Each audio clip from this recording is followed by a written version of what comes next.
অজিতদা, অজিতদা, এইদিকে, আরে এইদিকে এইদিকে, এই তো। বর্ধমান স্টেশনে শত কোলাহলের মধ্যেও দীপনারায়ণের গলাস্বর চিনতে আমার বিন্দুমাত্র অসুবিধে হলো না। দীপনারায়ণ, সংক্ষেপে দীপু, কলকাতা মেডিকেল কলেজের 3য় বর্ষের ছাত্র। তার সাথেই বর্তমানে আমার আলাপ। বর্তমানে সে আমার বইয়ের দোকানের অন্যতম পৃষ্ঠপোষক এবং দুষ্প্রাপ্য অনেক বইয়ের ক্রেতা। এই বছর ওর আমন্ত্রণে আমি, ব্যোমকেশ, সত্যবতী আর খোকা পুজোর দিন কয়েক দীপুদের পৈতৃক গ্রাম রাজেন্দ্রপুরে কাটাবো বলে এসেছি। বর্ধমান স্টেশন থেকে বেরোনোর ঠিক মুখেই একটা খদ্দরের পাঞ্জাবি আর পায়জামা পরে উস্কো শুষ্ক চুল নিয়ে হাসি মুখে দাঁড়িয়ে রয়েছে দীপনারায়ণ। উত্তরাধিকার সূত্রে প্রাপ্ত প্রচুর স্থাবর অস্থাবর সম্পদের মালিক দীপনারায়ণ বরাবর নিজের সম্পর্কে বেশ উদাসীন। ব্যোমকেশকে দেখেই তার মুখে একটা প্রসন্ন ভাব ফুটে উঠল। ভিড় ঠেলে এগিয়ে এসে ব্যোমকেশের হাত দুখানা ধরে আবেগজড়িত কণ্ঠে দীপনারায়ণ বলল, অবশেষে এই গ্রামের মাটিতে আপনার চরণধুলি পড়ল ব্যোমকেশ বাবু। আমি সেই কবে থেকে অজিতদাকে বলে যাচ্ছি এই ব্যাপারে। আরে এই পটলটা কোথায় গেল? আরে এই পটলা, পটলা, এই ব্যাগগুলো শিগগিরই গাড়িতে তোল। দীপনারায়ণের এহেন হাঁক ডাকে বছর 12-13 একটি ছেলে তাড়াতাড়ি এসে ব্যোমকেশের পায়ের কাছে রাখা সুটকেসে হাত দিতেই ব্যোমকেশ বাধা দিয়ে বলল, না না, এইটুকু ভার আমি নিজেই বহন করতে পারবো দীপনারায়ণ বাবু। তার জন্য ওই বেচারিকে কষ্ট দিয়ে কোনো লাভ নেই। চলুন। ছেলেটির চোখে মুখে একটা নীরব কৃতজ্ঞতার চিহ্ন ফুটে উঠল, যা আমার চোখ এড়ালো না। বোধহয় ব্যোমকেশ আর সত্যবতীরও চোখ এড়ায়নি বিষয়টা। আমরা দীপনারায়ণ আর পটলের সাথে স্টেশনের বাইরে চলে এলাম। সেখানে একগাদা ঘোড়ার গাড়ির মাঝখানে লুকিয়েছিল একটি ছোট্ট রংচটা মরিস মাইনর গাড়ি। এর মধ্যেই অবশ্য পটল আর সত্যবতীর মধ্যে বেশ ভাব জমে উঠেছে। আমাদেরকে ফেলে ওরা দুজনে কথা বলতে বলতে ততক্ষণে এগিয়ে গেছে গাড়িটার দিকে। 3 থেকে 4 দিন ধরে সত্যবতীর সাথে ব্যোমকেশ অথবা আমার কথাবার্তা এক প্রকার বন্ধই বলা চলে। কি কুক্ষণেই যে কদিন আগের ব্রিটিশ কমিশনের নিখোঁজ হয়ে যাওয়ার তদন্তের ঘটনা সত্যবতীর কাছে আরও ভালো করে ব্যাখ্যা করতে গিয়ে মুখ ফসকে ব্যোমকেশের সাথে আমার বিচ্ছেদের বিষয়টাও বলে ফেলেছিলাম। ব্যাস, তারপর থেকেই কেয়াতলার বাড়িতে একদম ঘোর দুর্যোগ নেমে এসেছে। খোকাকে নিয়ে বাপের বাড়িতে চলে গিয়েছিল সত্যবতী। অনেক অনুনয় বিনয় করে ফিরিয়ে নিয়ে এসেছে ব্যোমকেশ। তারপর ইচ্ছে না থাকলেও পুজোর সময় দুজনের হাওয়া পরিবর্তনে আসা। এতটা রাস্তা আস্তে আস্তে গোটা 6 হুঁ ছাড়া আর একটিও কথা বলেনি সত্যবতী।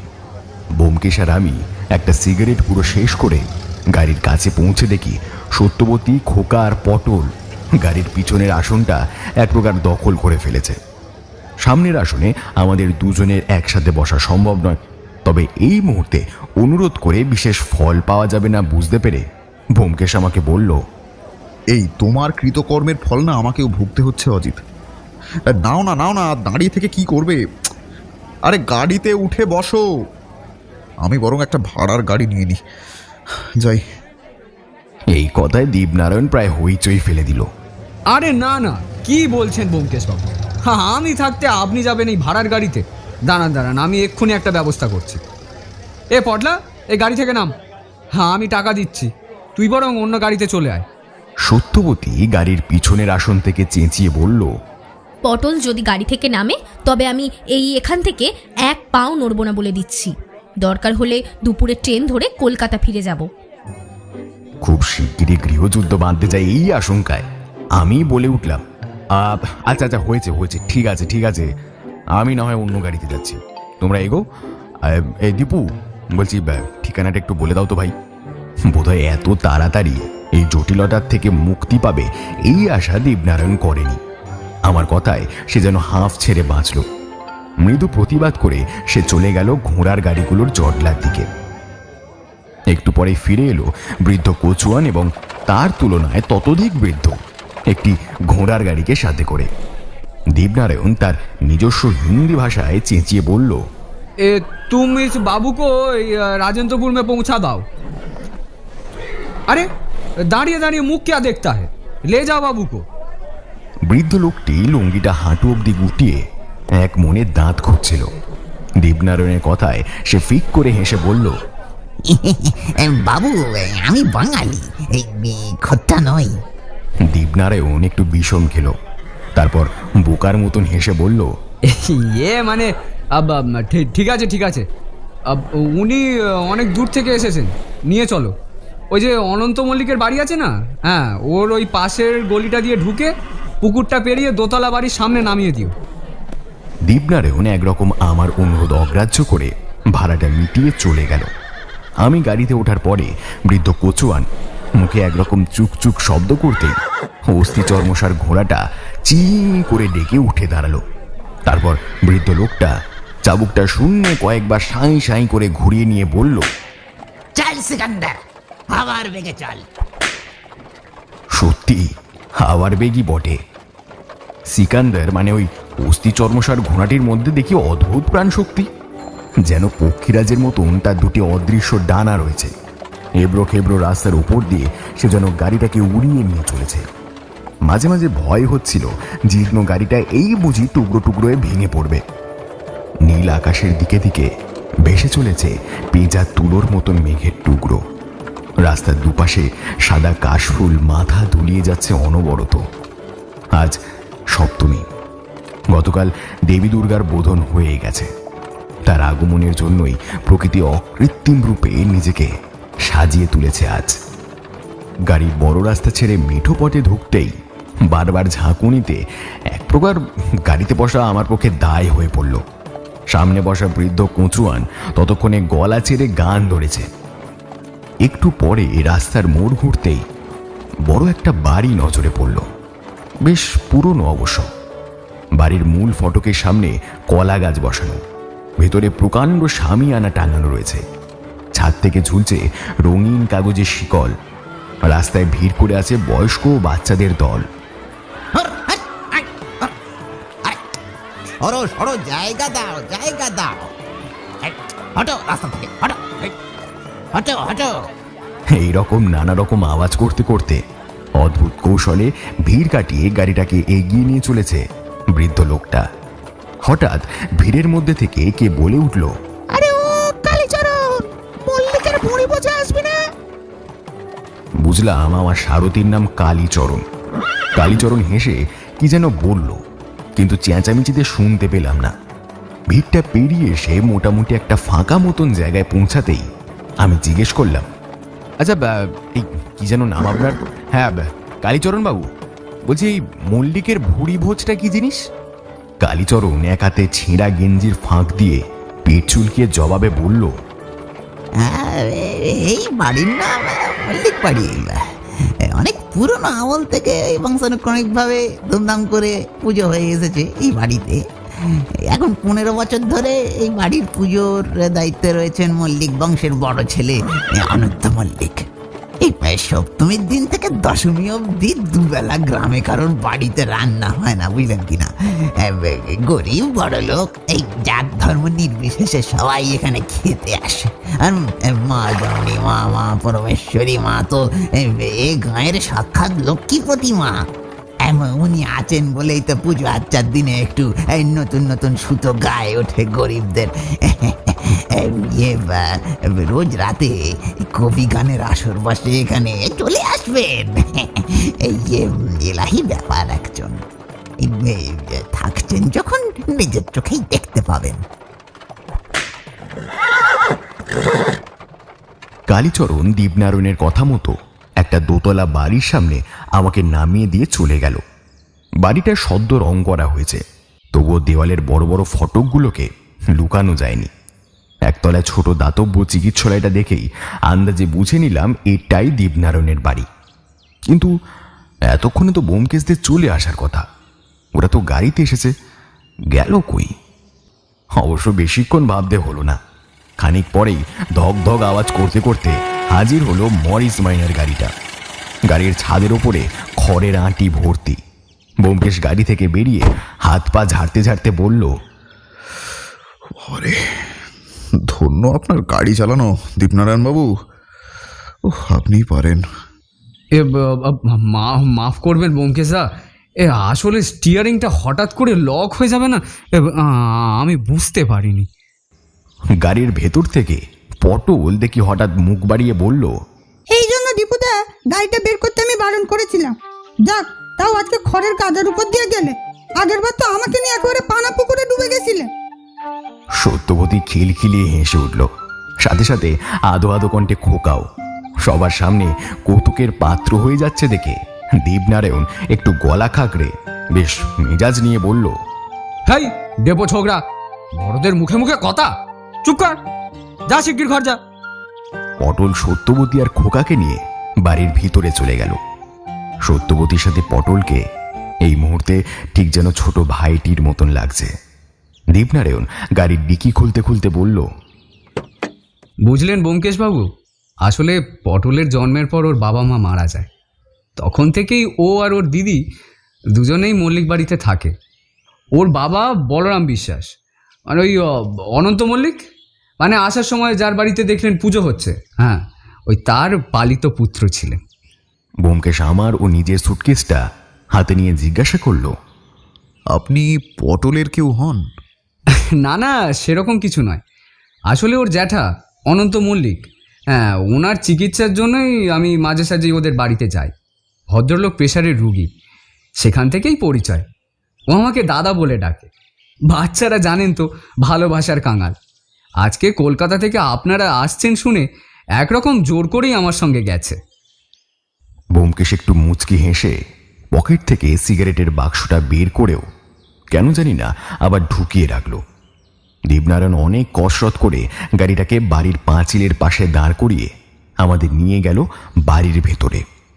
বাড়িটা পুরনো হলেও চারপাশে বেশ পরিষ্কার পরিচ্ছন্ন, ঝকঝকে মেঝে, বাড়ির ধার বরাবর নানান ধরনের পাতাবাহার গাছ বসানো।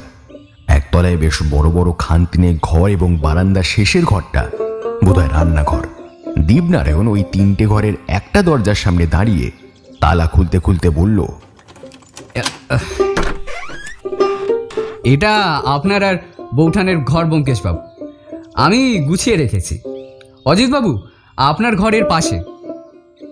ঘরটা বেশ বড়, সাদা মার্বেল পাথরের নকশা করা মেঝে, মাঝখানে একটা প্রকাণ্ড বাহারি খাট, খাটের উল্টো দিকে দেওয়াল জোড়া জানলা, খাটের উপর নরম তুলতুলে গদি, লাল মখমলের চাদর।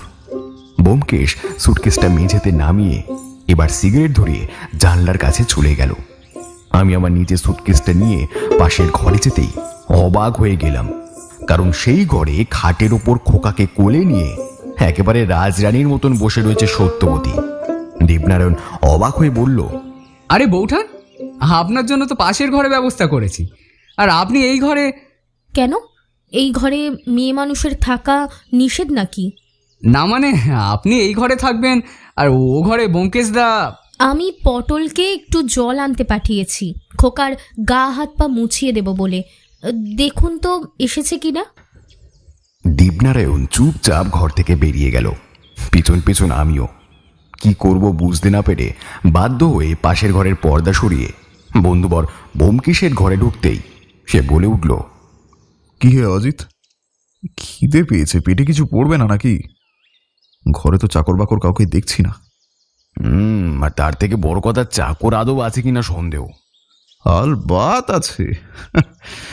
যে লোক নিজের জুতোটাও গুছিয়ে পড়তে পারে না, সে এত বড় বাড়ি পরিচ্ছন্ন রাখে কিভাবে?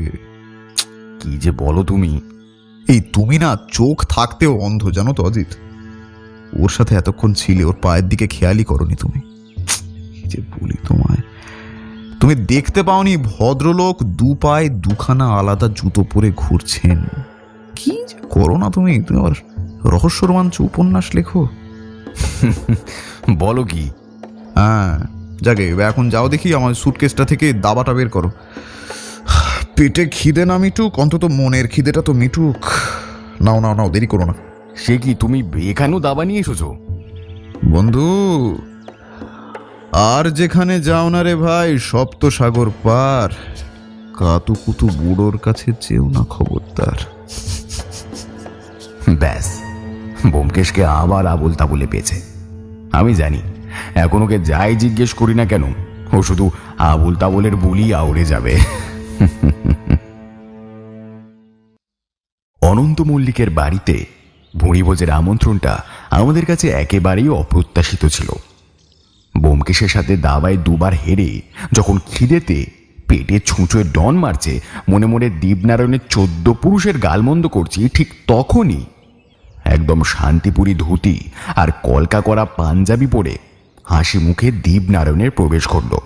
তাকে দেখেই আমি রীতিমতো তেলে বেগুনে জ্বলে উঠলাম। বললাম, কি হে দীপনারায়ণ, অতিথিকে কি উপসে মারবে বলে ঠিক করেছো তোমরা? জিভ কেটে দীপনারায়ণ বলল,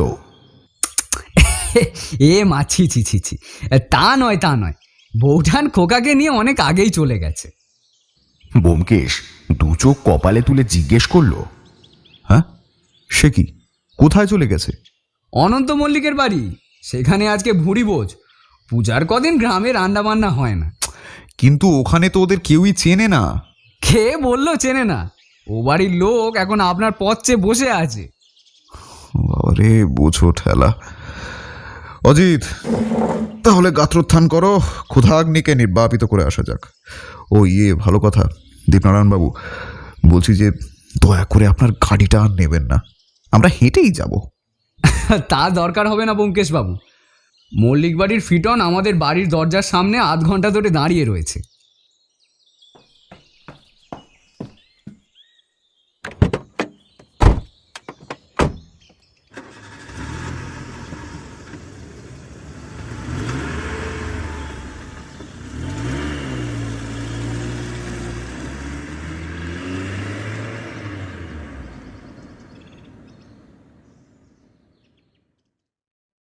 অনন্ত মল্লিকের বাড়িতে যখন পৌঁছালাম তখন ঘড়ির কাঁটা 1টার ঘর পেরিয়ে গেছে। বিশাল দালানের দুপাশে সারিবদ্ধ হয়ে শখানেক লোক বসে রয়েছে। দালানের এক কোণে স্তূপীকৃত করে রাখা রয়েছে পাহাড় প্রমাণ কলা পাতা। ঠিক তার পাশেই বাঁশ খড়ের ছাউনি দিয়ে একটা অস্থায়ী জায়গা করা হয়েছে। 40 লোক হাতে বালতি আর একটা বড় চামচ নিয়ে বারবার সেই জায়গা থেকে দালান অবধি ছোটাছুটি করে বেড়াচ্ছে। খিচুড়ি আর পায়েসের গন্ধে পুরো জায়গাটা ভরে উঠেছে। আমি অবাক চোখে এক মনে এই বিশাল কর্মযজ্ঞ দেখছিলাম। দীপনারায়ণ বলল, চলুন অজিতদা, এইবারে মণ্ডপের দিকে যাওয়া যাক, ওখানেই সবাইকে পেয়ে যাব। হ্যাঁ চলো, ওইদিকেই যাওয়া যাক। আচ্ছা, সত্যবতী আর খোকাকে তো দেখছি না। ব্যোমকেশও আমার কথায় সায় দিয়ে বলল, আমারও একই প্রশ্ন, কোথায় ওরা? পুজোর ওখানে সবাই আছে। পুজোর মণ্ডপটা বাড়ির ঠিক পেছন দিকে, বেশ কিছুটা হেঁটে যেতে হয়। ইট দিয়ে বাঁধানো পথের দুপাশে লতা পাতার জঙ্গল, তাতে ছোট ছোট প্রজাপতির মতন ফুল ফুটেছে। মণ্ডপে যাওয়ার পথের পাশে একটা বড় পুকুর, উপর থেকে বাঁধানো সিঁড়ি চলে গেছে নিচ অব্দি। পুকুরের ধার ঘেঁষে ডালপালা মিলে দাঁড়িয়ে রয়েছে একটা প্রকাণ্ড বটগাছ, তার শিকড়গুলো নেমে গেছে জলে। দীপনারায়ণের মুখে শুনলাম অনন্ত মল্লিকের প্রপিতামহ নাকি এই পুকুরটা খনন করার সময় অষ্টধাতুর দুর্গা মূর্তিটা পান। আগে নাকি এত বড় বাড়ি ছিল না। তাছাড়া অনন্ত মল্লিকের পূর্বপুরুষদের আর্থিক অবস্থা সে সময় তলানিতে ঠেকেছিল।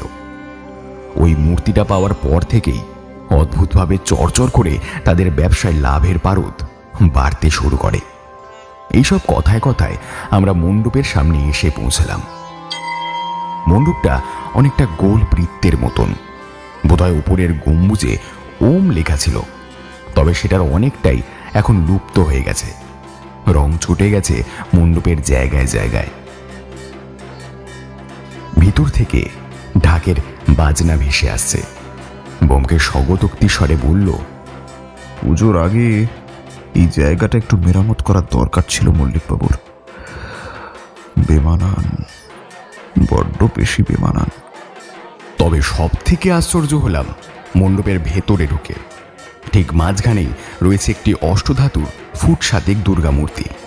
তার পিছনেই স্থাপন করা হয়েছে আমাদের সবার চিরপরিচিত দেবী দুর্গার মাটির বিগ্রহ।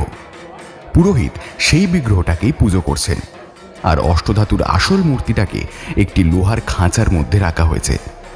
মণ্ডপের মাঝামাঝি একটি পর্দা ঝুলিয়ে রাখা। পর্দার ওপারে মহিলাদের বসার ব্যবস্থাও করা হয়েছে। হঠাৎ ব্যোমকেশ আমাকে গুনগুন করে বলল, অজিত, এদিকে এসো, দেওয়ালগুলো একবার ভালো করে দেখো। ব্যোমকেশের কথা মতো দেওয়ালের দিকে তাকাতেই এক প্রচন্ড বিস্ময় আমার মুখ আপনা থেকেই হাঁ হয়ে গেল। কারণ দেওয়ালের গায়ে অত্যন্ত সযত্নে নিখুঁতভাবে আঁকা রয়েছে বিভিন্ন গ্রহের ছবি। দেখে মনে হবে এই ছবি কোনো মানুষের হাতের কাজ নয়, এ যেন স্বর্গের কোনো শিল্পী নিজের হাতের দক্ষতায় ফুটিয়ে তুলেছেন। এই যে জেঠু চলে এসেছেন। মুগ্ধতার ভাবটা কেটে গেল দীপনারায়ণের গলার আওয়াজে। পিছনে ঘুরে দেখি একজন বিশালাকার বৃদ্ধ লোক সাদা উড়নি আর ধুতি পরে হাত জোর করে দাঁড়িয়ে রয়েছেন। বৃদ্ধের মাথায় অল্প কাঁচা পাকা চুল আর ঠোঁটের নিচে পাকানো গোঁফ, অনেকটা যেন রামায়ণের প্রাগৈতিহাসিক পৃষ্ঠা থেকে স্বয়ং দশানন উঠে এসেছেন। দীপনারায়ণ বলল, জেঠু, নিয়ে এলাম আজকের অতিথিকে, ব্যোমকেশবাবু। ইনি হচ্ছেন এই বাড়ির বড় ছেলে অনন্ত মল্লিক। অনন্ত মল্লিক দীপনারায়ণকে হাত তুলে থামিয়ে দিয়ে ব্যোমকেশকে বলল, আচ্ছা, তোমাকে তুমি করেই বলছি, কিন্তু আমার থেকে তুমি অনেক ছোট। দীপুর কাছ থেকেই 1 সপ্তাহ আগে তোমাদের আসার খবর জেনেছি। তাছাড়া নন্দদুলাল, চিনতে পারছো তো, যার দাদার মৃত্যুর কেসটা তুমি সমাধান করেছিলে, ওর মুখে তোমার অনেক সুনাম শুনেছি, তাই দেখা করার ইচ্ছে হয়েছিল। তবে মা যে এভাবে দেখা করিয়ে দেবে তা বুঝতেই পারিনি। আরে দেখো দেখো, তোমাদের দাঁড় করিয়ে রেখেছি, এসো, তোমরা আমার সাথে এসো। মল্লিক মশাইয়ের পিছন পিছন আমরা মাটির বিগ্রহের সামনে সত্যবতী আর খোকাকে দেখতে পেলাম। সত্যবতী অন্যান্য মহিলাদের সাথে মিলে ফল কাটতে ব্যস্ত। আরেকটি বছর 20-22 মেয়ে খোকাকে কোলে নিয়ে দোল খাওয়াচ্ছে। তবে পটলকে দেখা গেল না এখানে। চঞ্চলা, মা চঞ্চলা, এদিকে একবার আয় তো মা। মল্লিক মশাই সেই গুরুগম্ভীর ডাক শুনে খোকাকে কোলে নিয়ে সেই মেয়েটির সামনে এসে দাঁড়ালো। পানপাতা আকৃতির মুখটা বড়ই মায়াবী। চোখ দুটো দেখলে মনে হয় যেন অনেক অব্যক্ত কথা জমে রয়েছে, কিন্তু দীপনারায়ণকে দেখে সেই চোখ দুটো উজ্জ্বল হয়ে উঠল। মল্লিক মশাই বললেন, এনাদেরকে বসবার ব্যবস্থা করে দে। আর হ্যাঁ, ভালো কথা, ঠাকুর মশাইকে বল যেন একটু প্রসাদী ফলের ব্যবস্থা করে দেন খুব শিগগির। ব্যোমকেশ বাবু, আমি খাওয়া দাওয়ার ওখানে যাচ্ছি। হ্যাঁ, বুঝতেই পারছেন, এক হাতে সামলাতে হচ্ছে সব ব্যাপারটা। ওই মধ্যাহ্ন ভোজনের সময় কথা হবে। হ্যাঁ, যাকে উদ্দেশ্য করে কথাটা বলা তিনি তখন আর চোখে তাকিয়েছিলেন সত্যবতীর দিকে। লাল পাড় গরদের শাড়িতে সত্যবতীকেও তখন দেবীর মতন লাগছিল। বাধ্য হয়ে আমি ঘাড় নেড়ে অনন্ত মল্লিকের সম্মান রক্ষা করলাম। চঞ্চলা খোকাকে সত্যবতীর কোলে বসিয়ে মণ্ডপের বাইরে চলে গেল। ফিরেও এলো একটু পরে, তবে সাথে একজন মাঝবয়সী লোককে নিয়ে। লোকটার গায়ের রং কাঁচা হলুদের মতন, কপালে সিঁদুরের ফোঁটা, পিছনের লম্বা টিকিটা কোমর অবধি নেমে এসেছে। লোকটার হাতে কাঁসার থালায় কাটা ফল আর মিষ্টি। চঞ্চলার থেকে জানতে পারলাম ইনি এখানকার প্রধান পুরোহিত সোহনলাল শাস্ত্রী। বংশানুক্রমিকভাবে এরাই নাকি অনন্ত মল্লিকের বাড়ির দুর্গাপূজা করে এসেছেন। অবশ্য এরপর আমাদের মধ্যে শ্রীমান পটল এসে দুষ্টুমি শুরু করে দেওয়ায় আমাদের কথাবার্তা আর বেশি দূরে এগোয়নি।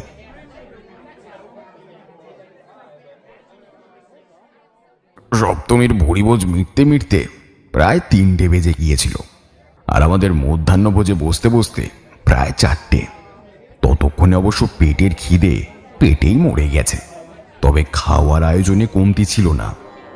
ধবধবে সাদা ভাত, বেগুনি, মুগ ডাল, ছানার ডালনা, বাদাম দিয়ে ফুলকপির তরকারি, রাজভোগ এবং বিশেষভাবে তৈরি চালের পায়েস, যেটা নাকি ঠাকুরের কাছে এই গাঁয়ের গোয়ালদের উৎসর্গ করা দুধ থেকে তৈরি হয়। মল্লিক মশাইয়ের বাড়িটা বাইরে থেকে জরাকীর্ণ হলেও ভেতরটা কিন্তু চমৎকার। দামি দামি সব পাথরের মূর্তি, হরেক রকমের ঝাড়বাতি প্রমাণ করে দেয় যে মল্লিকদের পূর্বপুরুষ যথেষ্ট শৌখিন ছিলেন। দেওয়ালের ঘুলঘুলিতে লাগানো বেলজিয়াম কাঁচের ওপর শেষ বিকেলে সূর্যের আলো পড়ে নানান রং বেরঙের প্রতিচ্ছবি তৈরি করেছে বারান্দা জুড়ে। খাবার পরিবেশন করছিল দীপনারায়ণ ও বাড়ির মহিলারা। তাদের মধ্যে সত্যবতীও ছিল। কয়েক ঘন্টার ব্যবধানেই ও যেন এই বাড়িরই একজন হয়ে উঠেছে।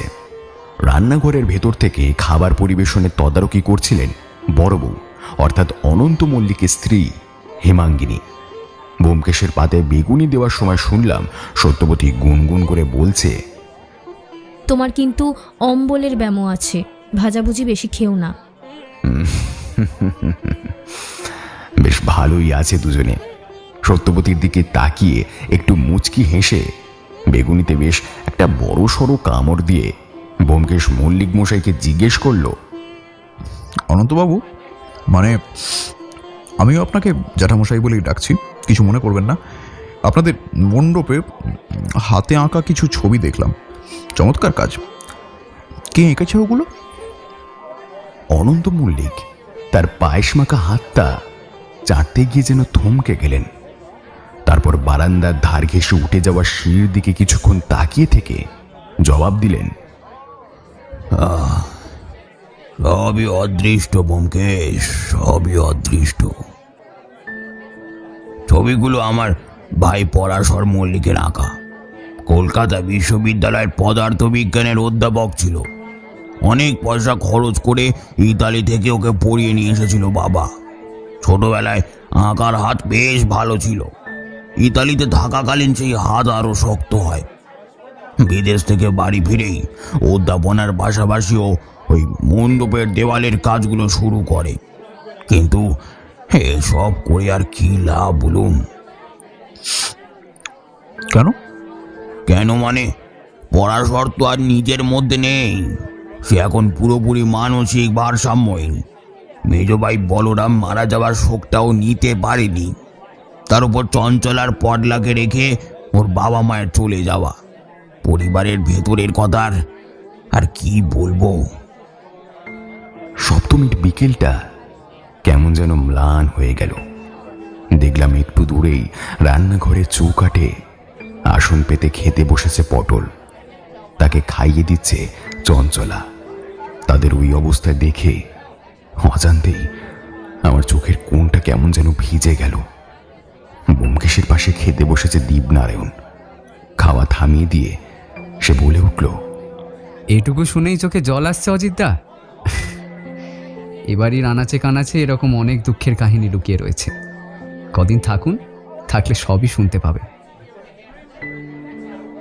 ঠিক এমন সময় এমন একটা কাণ্ড ঘটল যার জন্য আমরা কেউ প্রস্তুত ছিলাম না। দোতলা থেকে হঠাৎ প্রথমে চিৎকার চেঁচামেচির আওয়াজ শোনা গেল। পর মুহূর্তেই সপাত সপাত করে চাবুক জাতীয় কিছু আঁচড়ানোর আওয়াজ, আর তারপরে ক্রন্দন মিশ্রিত আর্তনাদ শোনা গেল। ওরে বাবা রে, আরে আমাকে মেরো না, আরে আরে বাঁচাও, বাঁচাও, ওরে আমাকে মেরো না, ওরে। মল্লিক মশাইয়ের ইশারাতে দীপনারায়ণ খাওয়া ছেড়ে দৌড়ে গেল সেদিকে। হেমাঙ্গিনীও সন্ত্রস্ত মুখে রান্নাঘরের দরজার সামনে এসে দাঁড়ালেন। এইসব গন্ডগোলের মাঝখানে খোকা রান্নাঘর থেকে দৌড়ে এসে ব্যোমকেশকে জড়িয়ে ধরে ঠক ঠক করে কাঁপতে শুরু করলো। আমি হতভম্ব হয়ে জিজ্ঞেস করলাম, এ কি হয়েছে?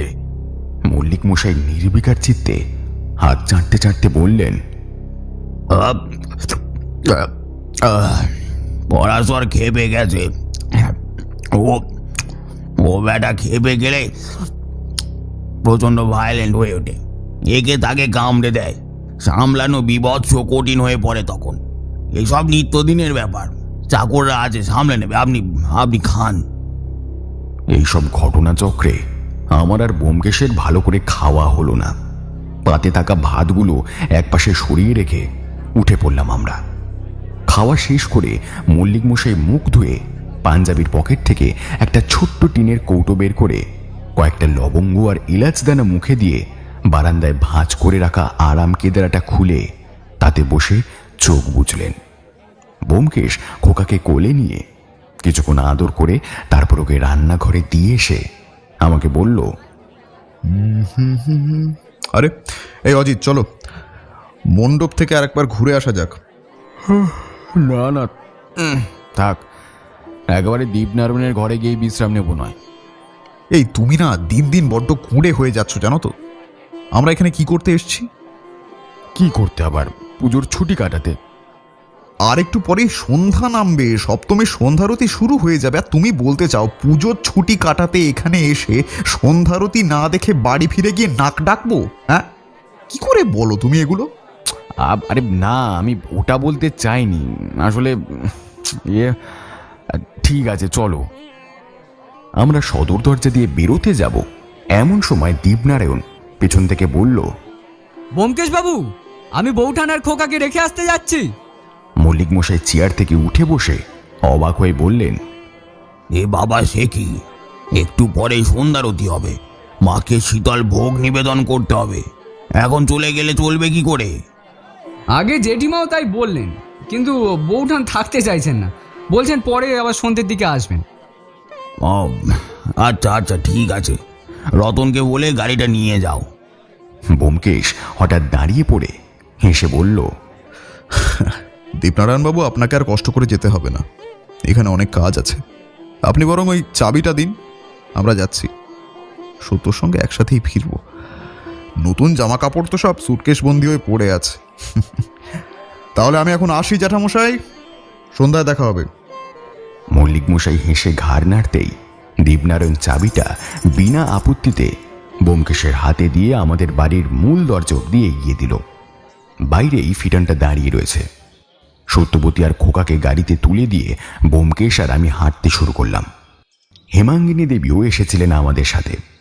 সত্যবতীর মাথায় পরম স্নেহে হাত বুলিয়ে বললেন, 6:30 নাগাদ গাড়ি চলে যাবে, তৈরি হয়ে থেকো সবাই কিন্তু। হ্যাঁ,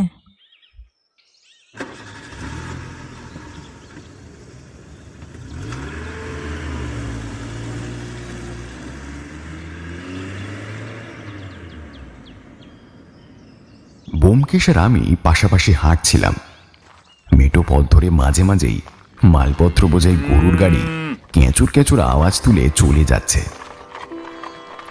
কেউ কেউ আবার নতুন জামা কাপড় পরে বাচ্চার হাত ধরে ঘুরতে বেরিয়েছে। গন্তব্য খুব সম্ভবত মল্লিক বাড়ি। রাস্তার ধারে খোলা আকাশের নিচে উনুন ধরিয়ে জিলিপি ভাজছে একটা লোক। তার পাশে দাঁড়ানো ছোট্ট ছেলেটা সেই ভাজা জিলিপিগুলোকে রসের মধ্যে অতি সাবধানে ডুবিয়ে তুলছে। তাকে ঘিরে জটলা বাঁকিয়ে রয়েছে প্রায় গোটা 10 লোক। সত্যবতী আর খোকাকে নিয়ে ফিটেনটা দূরে মিলিয়ে যেতেই ব্যোমকেশ রাস্তার ধার থেকে কয়েকটা কাশফুল তুলে নিয়ে একটা অদ্ভুত কথা বলে বসল। জানো অজিত, চঞ্চলার বাবা মা আত্মহত্যা করেছে, স্বাভাবিকভাবে মারা যায়নি। কে বলল? কি আর বলবে, চঞ্চলা বলেছে আমাকে। চঞ্চলা? কিন্তু কখন বলল? সারাক্ষণ আমার আর সত্যবতীর মুখের দিকে তাকিয়ে থাকলে চলবে বন্ধু? একটু বুদ্ধিটাও খরচা করতে শেখো। দেখনি, খোকাকে দিতে আমি রান্নাঘরে ঢুকেছিলাম। ও হ্যাঁ, তাই তো। কিন্তু তোমাকে হঠাৎ করে ও কথা বললো কেন? হ্যাঁ, কারণ ওদের গ্রামের পাশের গ্রাম মালতীপুর, এখান থেকে ওই 3-4 কিলোমিটার মতো হবে। সেই গ্রামে কারোর ঘরে কন্যা সন্তান জন্মানো মানে অভিশাপ। বাপরে, সে আবার কিরকম কথা? যাকে ওসব বাদ দাও, চলো জিলিপি খাওয়া যাক।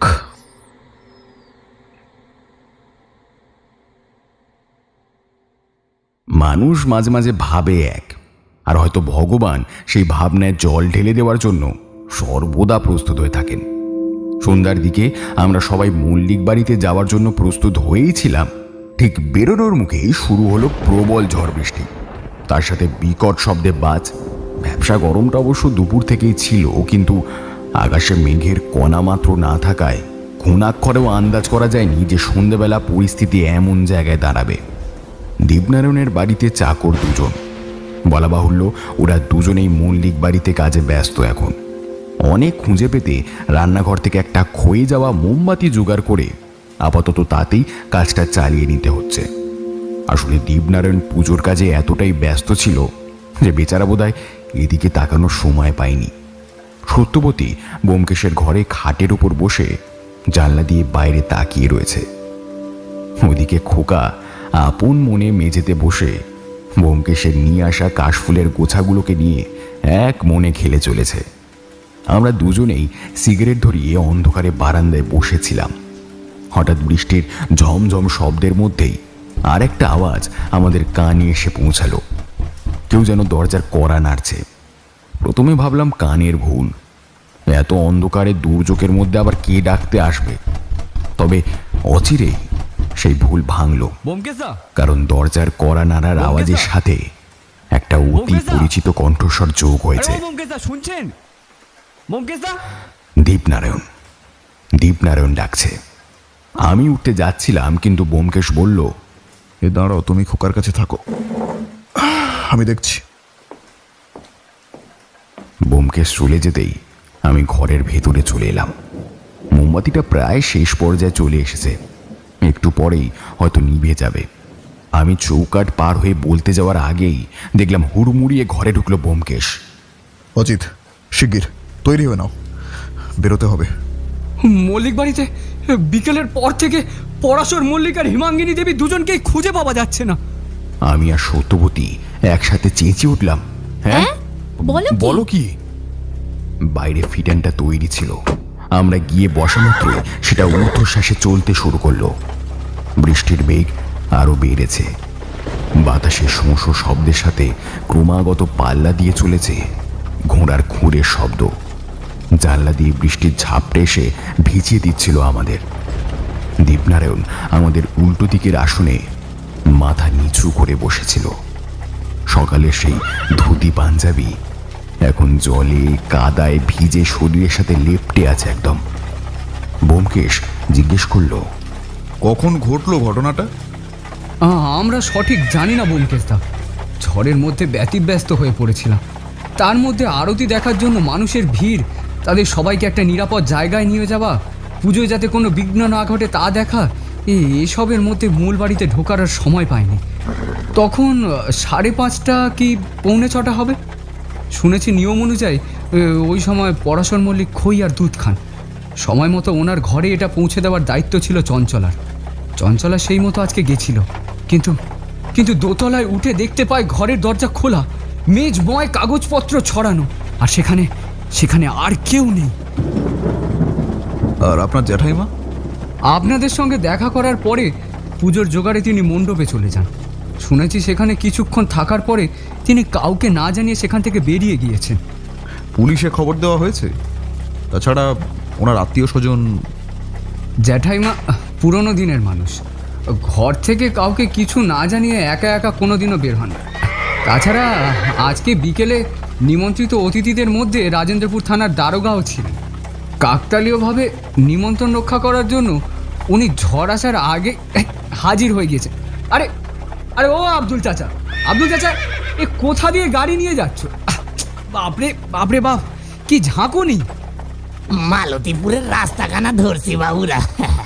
ওই দিককার রাস্তায় গাড়ি নিয়ে যাওন যাইব না, বড্ড পিছল, ঘোড়ায় আসার খাইব, আপনাকে ক্ষতি হইয়া যাইব। তারপর আগে বলবেন তো। ব্যোমকেশ বাবু, জানলা নামিয়ে দিন শিগগিরই। আগে চোখটা বন্ধ করুন, বাইরে তাকাবেন না কিন্তু ভুল করেও। কিন্তু কেন? অবাক হয়ে জিজ্ঞেস করলাম আমি। ও অনেক কথা আছে চাচা, ও বাড়ির দিকে তাকাবে না একদম। মাথা গান খারাপ হইয়া গিয়েছে নাকি তোমার? আমি অনেক আগে গামছা দিয়া বাইন ধানিছি, অহন আল্লাহ ভরসা, লা ইলাহা ইল্লাল্লাহ মুহাম্মাদুর রাসূলুল্লাহ। এরপর দীপনারায়ণ আমাদের সাথে একটিও কথা বলেনি, সারাক্ষণ মুখে বিড়বিড় করে গেছে শুধু। অনন্ত মল্লিকের বাড়ির সামনে যখন পৌঁছালাম ততক্ষণে ঝড়টা থেমেছে। অবশ্য বৃষ্টির তাতে বিরাম নেই। সকালে বাড়ির ছাদ থেকে কাগজের যে শিকলিগুলো ঝুলতে দেখেছিলাম, এখন তার একটারও অস্তিত্ব নেই। দুজন রোগা কনস্টেবল প্রাণপণে ঠেকানোর চেষ্টা করছে সেই ভিড়টাকে। যে সদর দরজা দিয়ে সকালে বিনা বাধায় ভেতরে গিয়েছিলাম, এখন ভিড়ের কারণে সেখানে ঢুকতে বেশ বেগ পেতে হলো। সকালে দেখেছিলাম দোতলা সিঁড়ির মুখে পাথরের একটা নারী মূর্তি দাঁড় করানো ছিল। এখন সেটা দুটুকরো হয়ে মেঝেতে গড়াগড়ি খাচ্ছে। দোতলা শুরুর ঘরটাই পরাশর মল্লিকের। দরজাটা খোলা।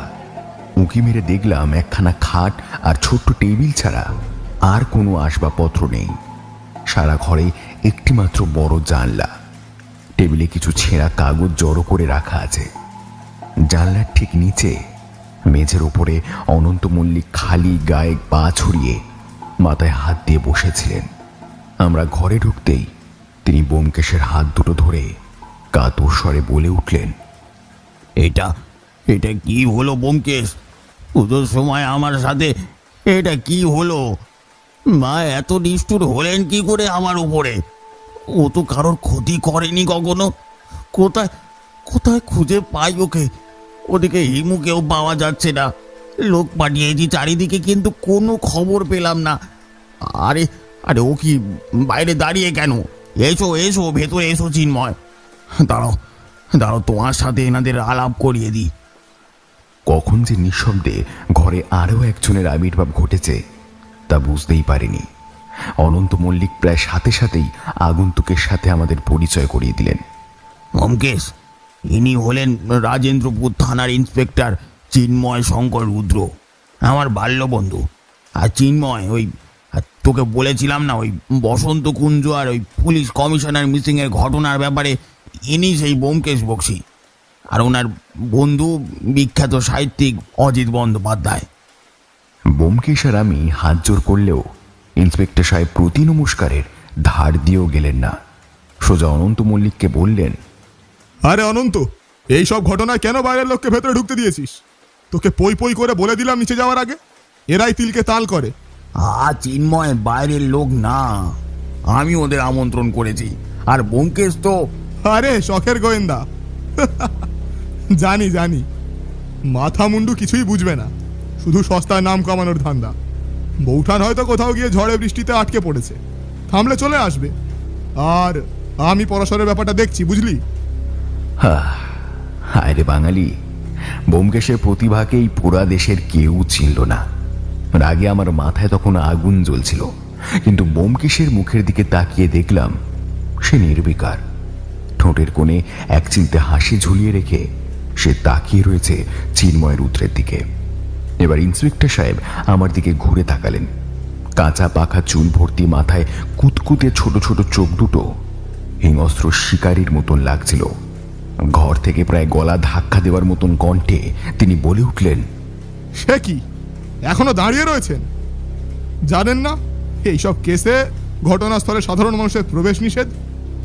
আর প্রবেশ করলেও মিথ্যে কেলেঙ্কারিতে ফেঁসে যেতে পারেন মিস্টার বক্সী। ব্যোমকেশ আমার কাঁধে হালকা চাপ দিয়ে বলল, চলে এসো অজিত, ঠিকই বলেছেন উনি। আমরা বরং নিচেই যাই, চলো।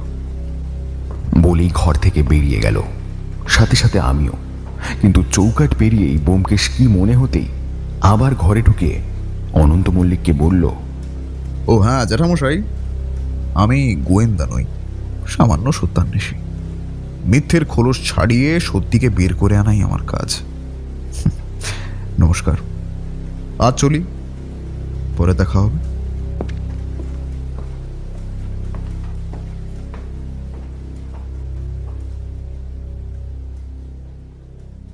ঘরের ভেতরটা কেমন গুমোট হয়ে উঠেছিল, তাই বাড়ির বাইরে পা রাখতেই ঠান্ডা হাওয়ায় অস্বস্তিটা কেটে গেল নিমেষেই। বৃষ্টি পুরোপুরি থেমে গেছে। ছেঁড়া ছেঁড়া কালো মেঘের আড়াল থেকে উঁকি মারছে চাঁদ। ব্যোমকেশ একটা সিগারেট ধরিয়ে বলল, একটু মণ্ডপের দিকে ঘুরে আসা যাক, চলো। মায়ের মুখটা দেখে একটু মনটাকে শান্ত করে আসে। বৃষ্টিতে পুকুর ধারের রাস্তাটা পুরো চটচটে কাদায় মাখামাখি হয়ে আছে। একটু অসাবধান হলে আচার খাওয়ার প্রবল সম্ভাবনা। পুকুরের ধার বরাবর বেশ কিছুটা অংশ লতা পাতার জঙ্গলে ভর্তি। বৃষ্টি থেমে যাওয়ায় সেই জঙ্গল থেকে ছিঁচি পোকার কুড়াস শুনতে শুনতে আমরা এগিয়ে চলেছি মণ্ডপের দিকে। সেখান থেকে ভেসে আসা ঘণ্টা আর ঢাকের আওয়াজ বুঝিয়ে দিচ্ছে আরতির সময় আসন্ন। ব্যোমকেশদা, ব্যোমকেশদা। অন্ধকারের মধ্যে নারী কণ্ঠের আওয়াজে আমি চমকে উঠলাম। ব্যোমকেশ সিগারেটটা সঙ্গে সঙ্গে ফেলে ঘুরে দাঁড়ালো। আরে চঞ্চলা, এই অন্ধকারে কি ব্যাপার, কিছু বলবে? চঞ্চলা তৎক্ষণাৎ ঠোঁটে আঙুল দিয়ে বলে উঠল, আস্তে আস্তে, কেউ শুনতে পেলে কেলেঙ্কারি হয়ে যাবে। অনেক কথা আছে ব্যোমকেশদা, এদিকে আসুন। সে আমাদের নিয়ে পুকুরের সিঁড়ি দিয়ে নামতে শুরু করলো। অবাক হলাম, ও কোথায় নিয়ে চলেছে আমাদের। একটু আগের ভরা বৃষ্টিতে পুকুর প্রায় টইটুম্বর। সিঁড়ির ধার ঘেঁষে মোটা মোটা বটগাছের শিকড় অজগর সাপের মতো নেমে এসেছে জলের দিকে। মোটা মোটা শ্যাওলার আস্তরণ পড়েছে তাতে। কিন্তু দেখলাম ব্যোমকেশ দিব্যি নেমে যাচ্ছে চঞ্চলার সাথে। পাগল হয়ে গেছে নাকি ও? সিঁড়ির প্রায় শেষ ধাপে নেমে হঠাৎ ভোজবাজির মতন ওরা দুজন অন্ধকারে উদাও হয়ে গেল। আমি বুঝতে না পেরে কিছুক্ষণ দাঁড়িয়ে রইলাম। তারপর ফিসফিস করে ডাকলাম, ব্যোমকেশ, ব্যোমকেশ। অজিত, তুমিও না, এসো। বলেই আচমকা ব্যোমকেশ হাত ধরে হ্যাঁচকা টান মারলো, আর আমিও টাল সামলাতে না পেরে বটগাছের শিকড়গুলোর ফাঁকে ঢুকে পড়লাম। কি আশ্চর্য! প্রকৃতি এখানে তার আপন খেয়ালে বটগাছের শিকড়গুলো দিয়ে সিঁড়ির গা ঘেঁষে যেন এক টুকরো ছোট্ট ঘর তৈরি করেছে, যা বাইরের কারোর পক্ষে বোঝা অসম্ভব। অন্ধকারে আমরা তিনজন চুপচাপ দাঁড়িয়ে রয়েছি, আমি, ব্যোমকেশ এবং সত্য বসনসিক্ত এক রমণী। জায়গাটা এতটাই চুপচাপ যে আমরা একে অন্যের নিঃশ্বাসের আওয়াজ পর্যন্ত শুনতে পাচ্ছি। কিন্তু এই অস্বস্তিকর নীরবতা প্রথম ভঙ্গ করল চঞ্চলা। আমাকে আমাকে বাঁচান ব্যোমকেশদা, ভাই এখনো ছোট। এই মুহূর্তে আমার কিছু হয়ে গেলে ও তো ভেসে যাবে। তোমার কিছু হয়ে যাবে মানে? আমাদের পাশের গ্রাম মালতীপুর, সেই গ্রামে লোকজন থাকে না বললেই চলে। যদি কখনো যান, দেখতে পাবেন সেখানে একটা পুরনো বাড়ি আছে, দেখতে অনেকটা রাজবাড়ির মতো। সবাই ওটাকে বিশ্বাসদের বাড়ি বলে জানে। আমাদের বড় জেঠু অনন্ত মল্লিকের সাথে বিশ্বাস বাড়ির বড় কর্তা সারদা প্রসাদ বিশ্বাসের বেশ ভালোই সম্পর্ক ছিল। তারা দুজনেই একই ব্যবসার অংশীদার ছিলেন। বাবার মুখে শুনেছি বিশ্বাসদের বাড়িতেও সবার জন্য পুজোর সময় ভোজের ব্যবস্থা থাকতো। কিন্তু একদিন অঘটন ঘটে গেল। দুর্গাপুজোর অষ্টমীতে ভিয়েন থেকে আগুন লাগলো গোটা বাড়িতে। পুড়ে ছাই হয়ে গেল অত সুন্দর পুজোর আয়োজন। সেই আগুনে নিজের ঘরেই পুড়ে মারা যান বিশ্বাস বাড়ির বড় ছেলে সুধাংশু শেখরের স্ত্রী মৃণালিনী।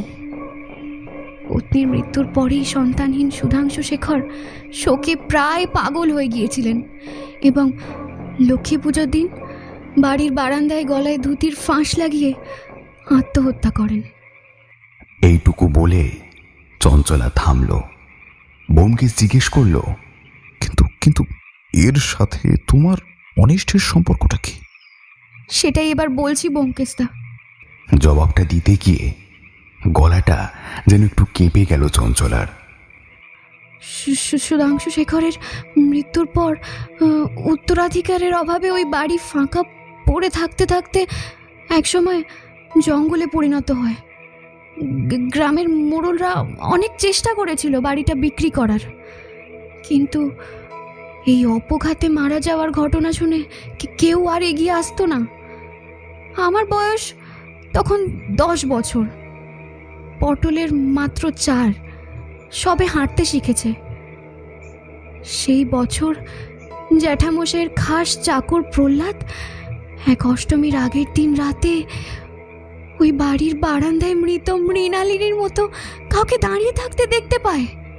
চঞ্চলাকে থামিয়ে আমি বললাম, অসম্ভব, এ হতে পারে না। আসলে ওরকম হয়। কোনো বাড়িকে নিয়ে ভুতুরে গুজব রটলে মানুষের মনে এমনি একটা ভয় কাজ করে।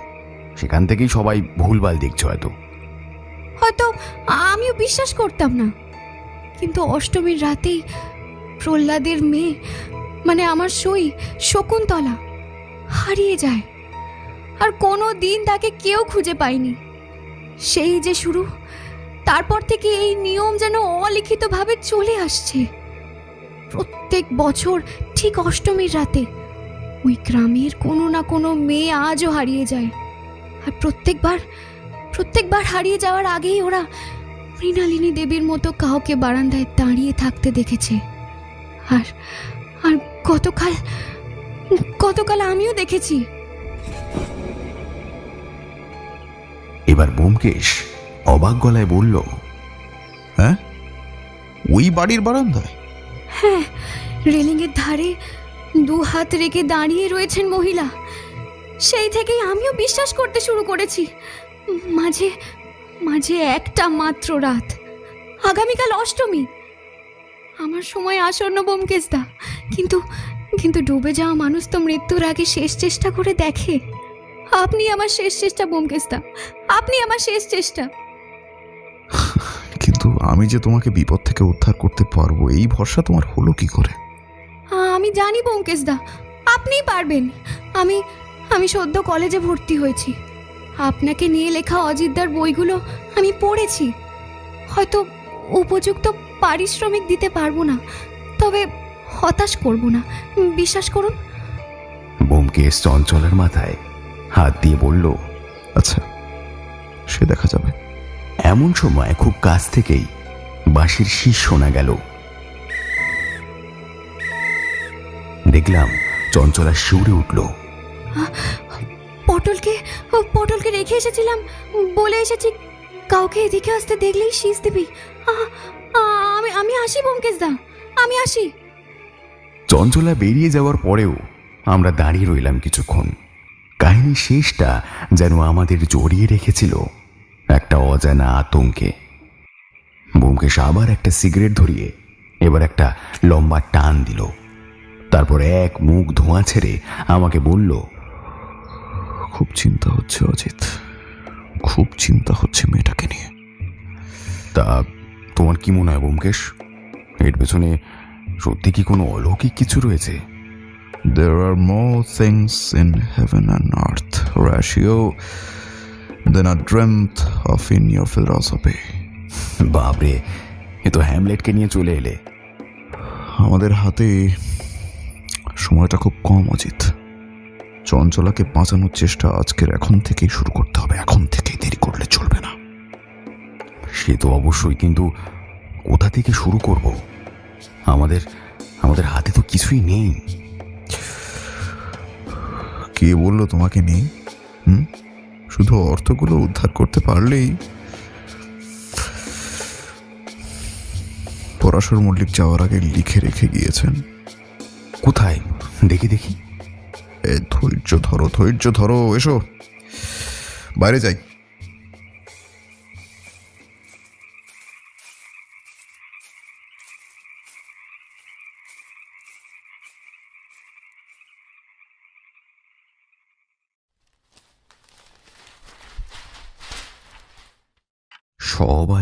সব আছে, সাপ আছে, গ্রহে ঘিরে দিক, জল নাই, কাদা নাই, বালি চিকচিক, বানে যদি খুলে যায় মরণের দ্বার, সহসা করিও না প্রবেশ, তিষ্ঠ ক্ষণ ৩-৪।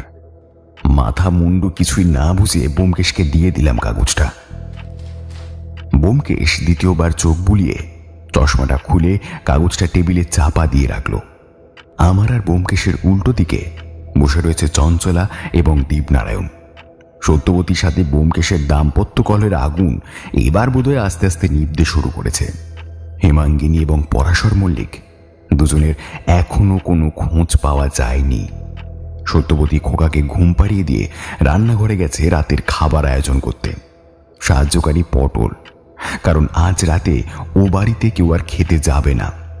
মল্লিক মশাই তো প্রথমে চঞ্চলাকে কিছুতেই আসতে দিতে চাননি, এমনকি আমাদেরকেও। পরে সত্যবতীর অসুবিধার কথা ভেবে খানিকটা দ্বিধায় পড়ে রাজি হন। ব্যোমকেশ মাথার পিছনে হাত দিয়ে ঘরময় পায়চারি করতে শুরু করে দিল, আর আপন মনে ক্রমাগত লেখাগুলো আওড়াতে লাগলো। হ্যাঁ, সাপ আছে মানে সর্প, আর একটা সাপ হচ্ছে অভিশাপ। সব মানে মৃতদেহ। কিন্তু গ্রহে ঘিরে দিক, এটার অর্থ কি? জল নাই, কাদা নাই, বালি চিকচিক। এই তোমরা কেউ জানো প্রহ্লাদ কোথায় থাকে? চঞ্চলা তাড়াতাড়ি বলে উঠল, হ্যাঁ হ্যাঁ হ্যাঁ, চিনি। চলো। চলো কোথায়? বুঝতে না পেরে জিজ্ঞেস করলাম আমি। কেন? প্রহ্লাদের বাড়িতে। তুমি কি পাগল হয়ে গেলে ব্যোমকেশ? রাত কত হয়েছে সে খেয়াল আছে তোমার? দায়টা যখন কারোর প্রাণ রক্ষার হয়ে দাঁড়ায় তখন সময় কোনো রকম প্রতিবন্ধকতা সৃষ্টি করতে পারে না অজিত। ব্যোমকেশ, কিন্তু এটা যে সংকেত তুমি নিশ্চিত হলে কি করে? পরাশর মল্লিক হেয়ালি জানতেন না, কিন্তু তিনি যখন ছেঁড়া কাগজের প্রত্যেকটা টুকরোতে যত্ন করেই এই লাইনগুলো লিখে রাখেন, তখন এর অর্থ কি হতে পারে অজিত? দীপনারায়ণ পাঞ্জাবিটা খুলে একটা ফতুয়া গায়ে গুলিয়ে নিতে নিতে বলল, হ্যাঁ হ্যাঁ ব্যোমকেশ দা, চলুন চলুন। না, আপনি থাকুন। সত্য একা আছে, চঞ্চলা আমাদের বাড়ি চিনিয়ে দিতে পারবে। কি চঞ্চলা? কিন্তু এত রাতে যাবেন কি করে গাড়ি ছাড়া? অজিত চালিয়ে নেবে। বইয়ের ব্যবসা জমছে না দেখে ট্যাক্সি নামাবে বলে ও বেশ কয়েক মাস ড্রাইভিং শিখেছিল কলকাতায়। ঠিক আছে, যান তাহলে। তবে হ্যাঁ, এই সেকেন্ড গিয়ারে কিন্তু প্রচণ্ড প্রেশার লাগবে। হ্যাঁ, সে চিন্তা নেই, ও অজিত সব বুঝে নেবে। এসো চঞ্চলা। আর হ্যাঁ, দীপনারায়ণ বাবু, সবাইকে নিয়ে একটু সাবধানে থাকবেন।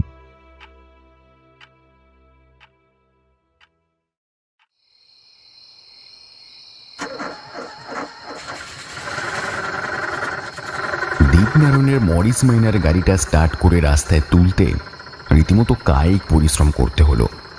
আমরা যে দিক থেকে দীপনারায়ণের বাড়িতে এসেছিলাম, এবার তার উল্টো দিকে যাত্রা শুরু করলাম। অন্ধকার যেন এই রাস্তায় আরো বেশি জমাট বেঁধে আছে। দুর্বল দুটো হেডলাইটের আলো সে অন্ধকার ভেদ করতে অপারগ। রাস্তা তো মসৃণ আগেও ছিল না, আর এখন তার থেকেও পরিস্থিতি খারাপ হতে শুরু করলো। ঝাঁকুনিতে গাড়ির সামনে আলগা হয়ে যাওয়া বনেটের ঘটাং ঘটাং আওয়াজ ক্রমশ একঘেয়ে লাগছিল আমার। আমি যে চালক হিসেবে খুব দক্ষ, এত বড় অপবাদ কেউ দিতে পারবে না। তবে নিশ্চিত এই রাস্তায় যে কোনো পাকা হাতের চালক গাড়ি চালাতে গিয়ে নির্ঘাত বিপদে পড়বেন। রাস্তার দুপাশের মাথা দুলানো সাদা কাশফুলগুলো হেডলাইটের হলদেটে আলোয় কেমন যেন পাকা চুললা বুড়োর মতন লাগছিল।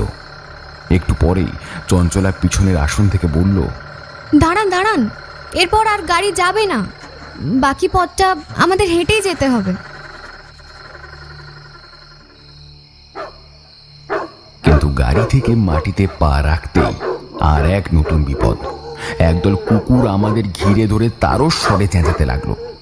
এই চিল্লাচিল্লিতে গ্রামের লোকের ঘুম না ভেঙে যায় আবার। ব্যোমকেশ আমার শুকনো মুখের দিকে তাকিয়ে আন্দাজ করলো বিষয়টা।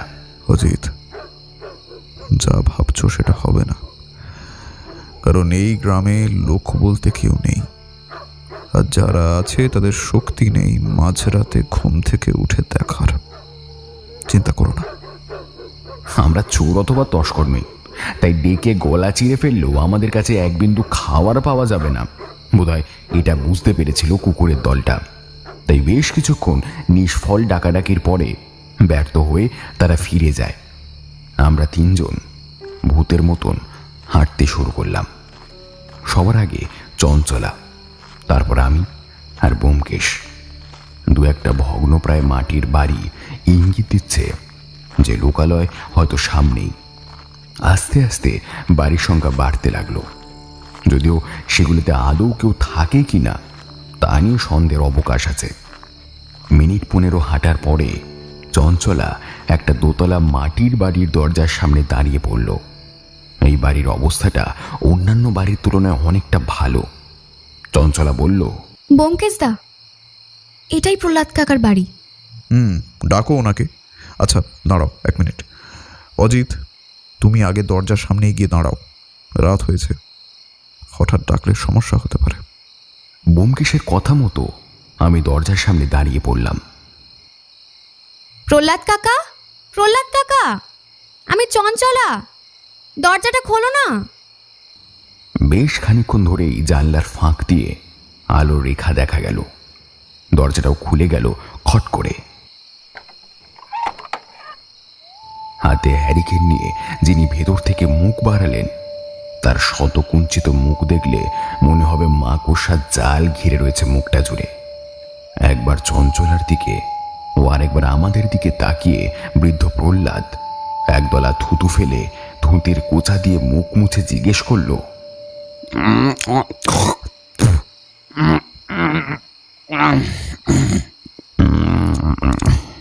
এত রাতে কাদের নিয়ে এসেছিস তুই?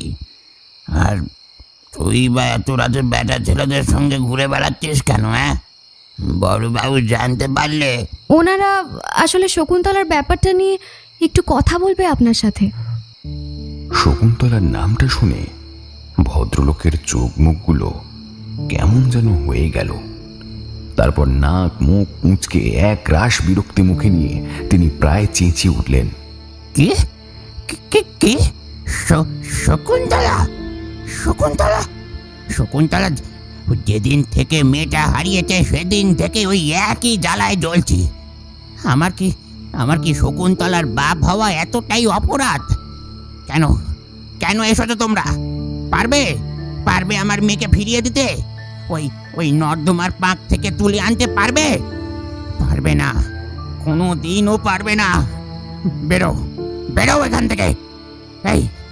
এই চঞ্চলা, দাঁড়িয়ে দাঁড়িয়ে কি দেখছিস হারামজাদি? দূর হয়ে যা আমার চোখের সামনে থেকে, দূর হয়ে যা। এই বলে জ্বলন্ত হ্যারিকেনটা চঞ্চলার দিকে ছুঁড়ে মেরে দরজাটা দরাম করে বন্ধ করে দিলেন।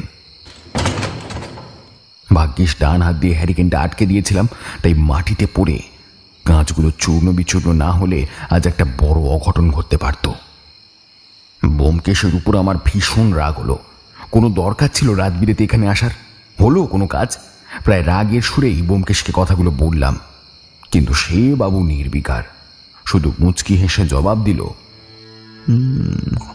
হয়েছে অনেকখানি কাজ হয়েছে অজিত, ও তোমার বোঝার কম্য নয়।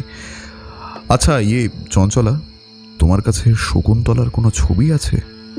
না ব্যোমকেশ দা, সেরকম কোনো ছবি নেই।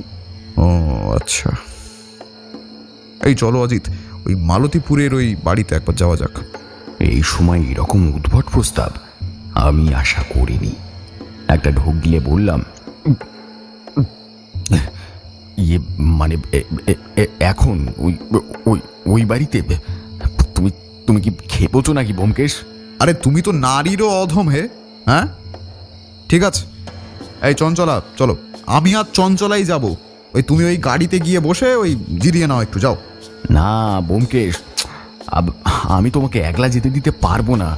আচ্ছা আমাদের কথা নাই বা ধরো, খোকার মুখখানার কথা একবার ভেবে দেখো তুমি।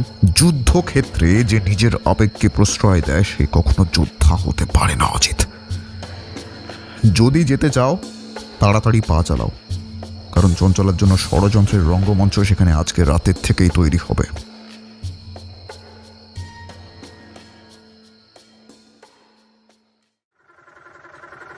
আমাদের মরিস মাইনের গাড়ি আবার চলতে শুরু করেছে, এবারে ধুধু মাঠের মাঝখান দিয়ে। সারা রাস্তা জুড়ে গাড়ির ধকধক শব্দের সাথে ডাকতে ডাকতে জ্বলন্ত চোখ নিয়ে অবিরাম চলছে শিয়ালের ছোটাছুটি। কোথাও মাঠের মাঝখানে ভূতের মতন ঝোপঝাড় ধানের গোলা মাথা তুলে দাঁড়িয়ে রয়েছে, আবার কোথাও বা বৃষ্টিতে কচুরিপানা ভর্তি পুকুরের জল রাস্তার সামনে সমান হয়ে গিয়েছে। খুব কাছাকাছি না পৌঁছালে তা বোঝা অত্যন্ত দুষ্কর, তাই খুব মনোযোগ সহকারে গাড়ি চালাচ্ছিলাম আমি। চঞ্চলা আমার পাশে বসে জানলা দিয়ে এক দৃষ্টিতে বাইরের দিকে তাকিয়েছিল। হঠাৎ অন্ধকারের মধ্যে কি একটা দেখে সে ভয় আমার বাম হাতটা চেপে ধরে ফিস ফিস করে বলল, ওটা কে অজিতদা? প্রথমে অবশ্য বুঝতে পারলাম না, তারপর চঞ্চলা তর্জনীর ইশারায় দৃশ্যটা দেখিয়ে দিল। আমাদের গাড়ি থেকে হাত 10 দূরেই একটা বিশালাকার প্রাসাদসম বাড়ি। বাড়ির চারপাশে হয়তো এক মানুষ উঁচু পাঁচিল ছিল কোনো এক সময়, কিন্তু এখন আর নেই। শুধু তার চিহ্ন হিসেবে সিংহদ্বারের মাথায় পৃথিবীর ওপর সিংহের থাবাওয়ালা মূর্তিটা এখনো রয়ে গেছে দরজার উপরে মার্বেল পাথরের ওপর খোদাই করা লেখাটা, বিশ্বাস নিকেতন। কালের নির্মম আঘাতে বাড়িটার উল্লেখযোগ্য আর কিচ্ছু অবশিষ্ট নেই, কিন্তু এই বাড়ির ঠিক দোতলার বারান্দায় আমি জ্বলন্ত মোমবাতির আলো স্পষ্ট দেখেছি। আমাদের গাড়ির আলো দেখেই হোক কিংবা আমাদের বিরতে দেখে, জানি না মোমবাতির আলোটা হঠাৎ অদৃশ্য হয়ে গেল। এত রাতে নির্জন এই জায়গায় মোমবাতি হাতে কে আসবে? এই প্রথম এক অজানা আতঙ্কে আমার মেরুদণ্ড বেয়ে একটা হিম শীতল স্রোত বয়ে গেল। ব্যোমকেশ আমার হাত ছাড়িয়ে তড়িঘড়ি ঢুকে গেল বাড়ির ভেতরে। চঞ্চলা আমার কাঁধ খামচে ধরল, তার কাঁপুনি আস্তে আস্তে আমার মধ্যে সঞ্চারিত হচ্ছে। কিন্তু ছি, আমি কি করছি? ব্যোমকেশকে একা বিপদের মুখে ঠেলে দিচ্ছি। আমি একটা কাপুরুষ, ঠিক? বুক ভরে একটা শ্বাস নিয়ে চঞ্চলাকে সাথে করে আমিও ঢুকে পড়লাম বাড়ির ভেতরে। বৃত্তাকার বারান্দার চারপাশে ইট কাঠ পাথর বেরিয়ে আসা সারি সারি ঘরের ধ্বংসাবশেষ। ছাদের ফাটলের মধ্যে দিয়ে রাতের জ্যোৎস্না একতলা সে বারান্দায় এসে পড়েছে। তার আলোয় দেখলাম রংচটা দেওয়াল জুড়ে তৈলচিত্রের সমারোহ, বেশিরভাগ পুড়ে যাওয়া। তবে কিছু কিছু আতপোড়া ছবি দেখে এটা বেশ আন্দাজ করতে পেরেছি যে এই ছবিগুলোর হাতে আঁকা সংস্করণ আমরা এর আগেও দেখেছি মল্লিক মশাইয়ের চণ্ডী মণ্ডপের দেওয়ালে। কিন্তু ব্যোমকেশ গেল কোথায়? ব্যোমকেশ কোথায় তুমি? ব্যোমকেশ! একটু পরেই ছাদের চিলেকোঠার দিক থেকে আওয়াজ এলো, সিঁড়িটা দিয়ে ওপরে উঠে এসো, তবে খুব সাবধানে, এখানে কয়েকটা ধাপ নেই। নজরে পড়ল বারান্দার একদম শেষ প্রান্তে লোহার একটি পেঁচানো সিঁড়ি উঠে গেছে ছাদে। সিঁড়িতে পা রাখার আগে একবার চারিদিক দেখে নিলাম। বারবার মনে হচ্ছে অন্ধকারের ভেতর দিয়ে মোমবাতি হাতে কেউ যেন আমাদের তীক্ষ্ণ দৃষ্টিতে কেবল দেখছে, শুধু সুযোগের অপেক্ষা। ফাঁক পেলেই ঝাঁপিয়ে পড়বে আমাদের ওপর। খুব সাবধানে এবং প্রায় পর্বতারোহণের মতন লোহার সিঁড়ির ধাপগুলো পেরিয়ে আমরা উঠে এলাম ছাদে। এর মধ্যে আমার ডান পায়ের হাঁটুটা ভাঙা লোহায় ছড়ে গিয়ে বেশ জ্বালা করছিল। যেটাকে আসলে ছাদ বলে ভেবেছি, আসলে এটাই সেই বিখ্যাত দোতলার বারান্দা যেখানে সবাই মৃণালিনী দেবীকে দাঁড়িয়ে থাকতে দেখে। পেছনের দেওয়ালটা ধসে যাওয়ায় এখন সেটা একটা ন্যাড়া ছাদে পরিণত হয়েছে। তবে সামনের রেলিংটা এখনো অক্ষত, কড়িকাঠের কিছু অংশ এখনো টিকে রয়েছে। ব্যোমকেশ একদম শেষ প্রান্তে দাঁড়িয়ে সিগারেট খাচ্ছিল। ব্যোমকেশ, বলছি ওখানে অমনভাবে দাঁড়িয়ে কি দেখছো তুমি? কথা বলতে বলতেই এগিয়ে যাচ্ছিলাম সামনের দিকে। হঠাৎ আমার পায়ের তলার মেঝেটা ঝুরঝুর করে খসে পড়ল। চঞ্চলা আর্তনাদ করে উঠল, অজিতদা! আমি বেশ বুঝতে পারছিলাম আমার পায়ের তলায় এখন শুধুই শূন্যতা, শক্ত জমি নেই। এক্ষুনি হয়তো আছড়ে পড়ব নিচে। ঠিক তখনই ব্যোমকেশ আমার ডান হাতটা ধরে কলার টেনে উপরে তুলে নিয়ে এলো। মৃত্যুকে বড্ড কাছ থেকে অনুভব করে বুকের ভেতরটা যেন ঠিক ঠিক করছিল আমার। একটু ধাতস্থ হয়ে ব্যোমকেশের হাতটা দু হাতে জড়িয়ে ধরে বললাম, ধন্য ধন্য ব্যোমকেশ, তুমি ধন্য। তোমার মতন বন্ধু পাওয়া সত্যি সত্যি সৌভাগ্যের ব্যাপার। এত প্রশংসা করো না অজিত। বাড়ি ফিরে সত্যবতীর ঝাড়টা কি আমি একাই নেব? তোমাকেও তো তার অর্ধেক দায়ভার নিতে হবে। এত তাড়াতাড়ি শুয়ে পড়তে তো তোমাকে আমি দেব না বন্ধু। তা কিছু পেলে এখানে? পেলাম বলতে এক প্রকার পেয়েছি বলতে পারো। তবে আমাদের নিশাচরের সাথীদের মধ্যে না কেউ একজন কলকাতার, জানো? এই এই এই দেখো। ব্যোমকেশ আমার হাতে যে কাগজটা গুঁজে দিল, আসলে সেটা গতকালের একটা কলকাতা থেকে ফেরার ট্রেনের টিকিট। ভালো করে দেখে টিকিটটা ফেরত দিয়ে জিজ্ঞেস করলাম, তো তার মানে তুমি বলতে চাও যে একের অধিক লোক এর সাথে জড়িয়ে আছে? প্রায় 1.5 ইঞ্চি লম্বা সিগারেটের ছাইটা ফেলে দিয়ে ব্যোমকেশ আবার আপন মনে বিড়বিড় করতে শুরু করলো। মোমবাতির আলোটা কিসের? কে আসে এই বাড়িতে? কি উদ্দেশ্যে আসে? রেলিংয়ের ধারে দাঁড়িয়ে থাকার পিছনের কারণটা কি? কিছুতেই মেলাতে পারছি না। সুতোগুলো যেন চট পাকিয়ে যাচ্ছে। একটা আলো দরকার, একটা আলো, ছোট্ট একটা আলো।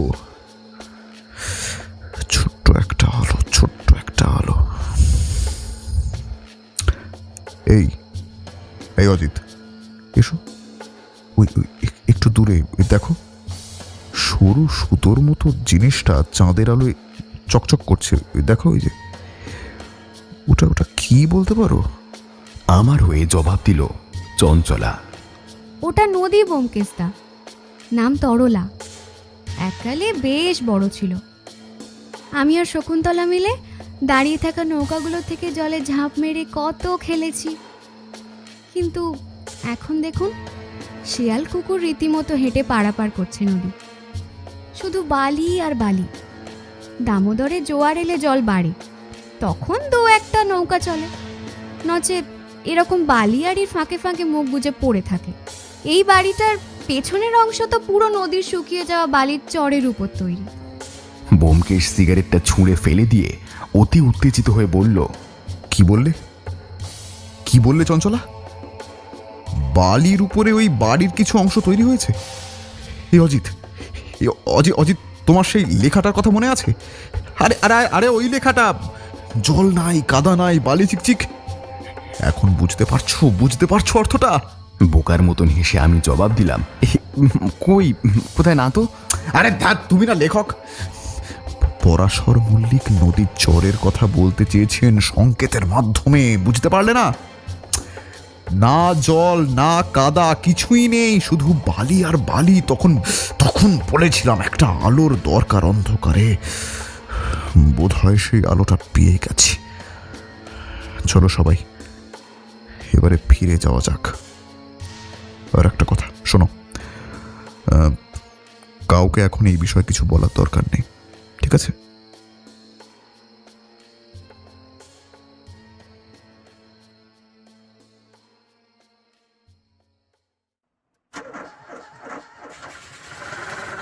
দীপনারায়ণের মরিস মাইনার আবার রওনা দিল বাড়ির উদ্দেশ্যে। আবার সেই এক রাস্তা, আগের বারের থেকেও ততোধিক বেশি ঝাঁকুনি। আর তবে এবারে নতুন করে সঙ্গী হয়েছে রাস্তার লাল ধুলো। তবে এবার আমার পাশে বসেছে ব্যোমকেশ। একটু পরেই বনেটের বাঁধনটা খুলে গিয়ে আবার সেই বিকট শব্দ শুরু হলো, তার সাথে ইঞ্জিনের ধকধক আওয়াজ। আর কোনোদিন ওই গাড়ি ব্যবহার করব না, এই প্রতিজ্ঞা করে দীপনারায়ণের বাড়ির সামনে যখন পৌঁছালাম, তখন পূবের আকাশ ফর্সা হতে শুরু করেছে ধীরে ধীরে।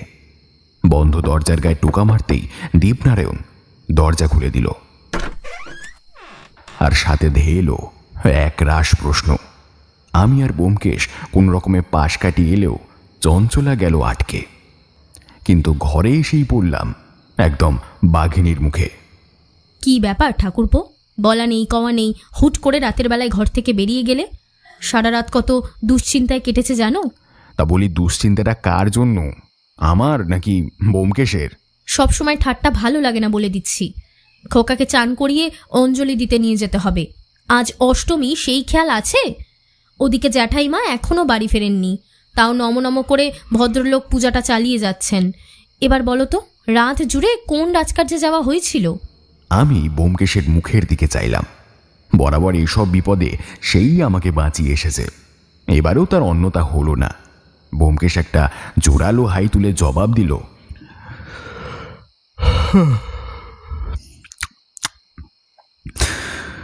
শোনো গো প্রেয়সী, আজকে রাতে হইবে সব প্রশ্নের সমাধান। আজকে রাতে হইবে সব প্রশ্নের অবসান। শোনো না, একটু চা পাওয়া যাবে গো? আনছি, বসো। ওদিকে আবার দীপুবাবু কোথায় গেলেন? ভাড়ার ঘরের চাবি ওর কাছে। সত্যবতী ঘর থেকে বেরিয়ে গেলে ব্যোমকেশ প্রায় আমার কানের কাছে এসে বলল, শোনো অজিত, যদি চাও তো ঘুমিয়ে নিতে পারো, রাতে কিন্তু অনেক কাজ। আমি ভাবছি এখন বেরোবো একটু। হ্যাঁ, আবার কোথায় যাবে? গোপন কথাটি থাক না গোপনে। বিছানার উপরে সুটকেসটা খোলা, বোধহয় সত্যবতী ওটা গুছিয়ে রাখছিল। পাশে একটা পুরনো খবর কাগজ রাখা, ভেতরে পাতবার জন্য। ব্যোমকেশ খাটের ওপর চিত হয়ে শুয়ে পুরনো খবরের কাগজটা চোখের সামনে মেলে ধরল। খানিকক্ষণ পড়ার পর দুম করে কাগজটা নিয়ে ঘর থেকে হঠাৎ বেরিয়ে গেল।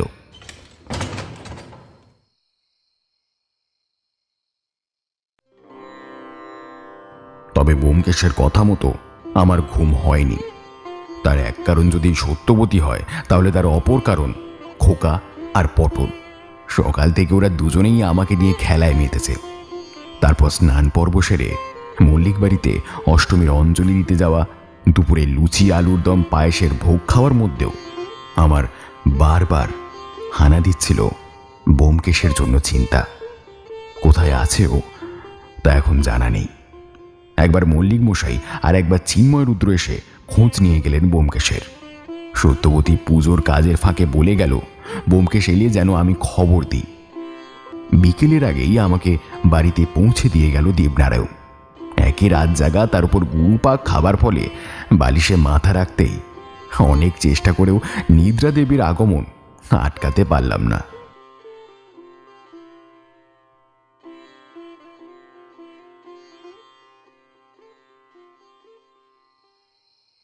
অজিত, এই অজিত, ওঠো ওঠো ওঠো, এত ঘুমালে কি করে চলবে? ওঠো।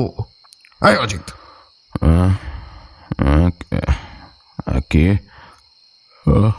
ও ব্যোমকেশ, কখন এলে ভায়া? কখন এলে? কখন এলাম নয়, কখন যাব বলো। আরে ওঠো ওঠো, চটপট তৈরি হয়ে নাও, বেরোতে হবে। হ্যাঁ, মানে সত্যবতী, খোকা, ওরা সব কোথায় এখন? ওরা এখনো মল্লিক বাড়িতে আছে, রাতে ফিরবে। চলো চলো চলো চলো চলো, ওঠো।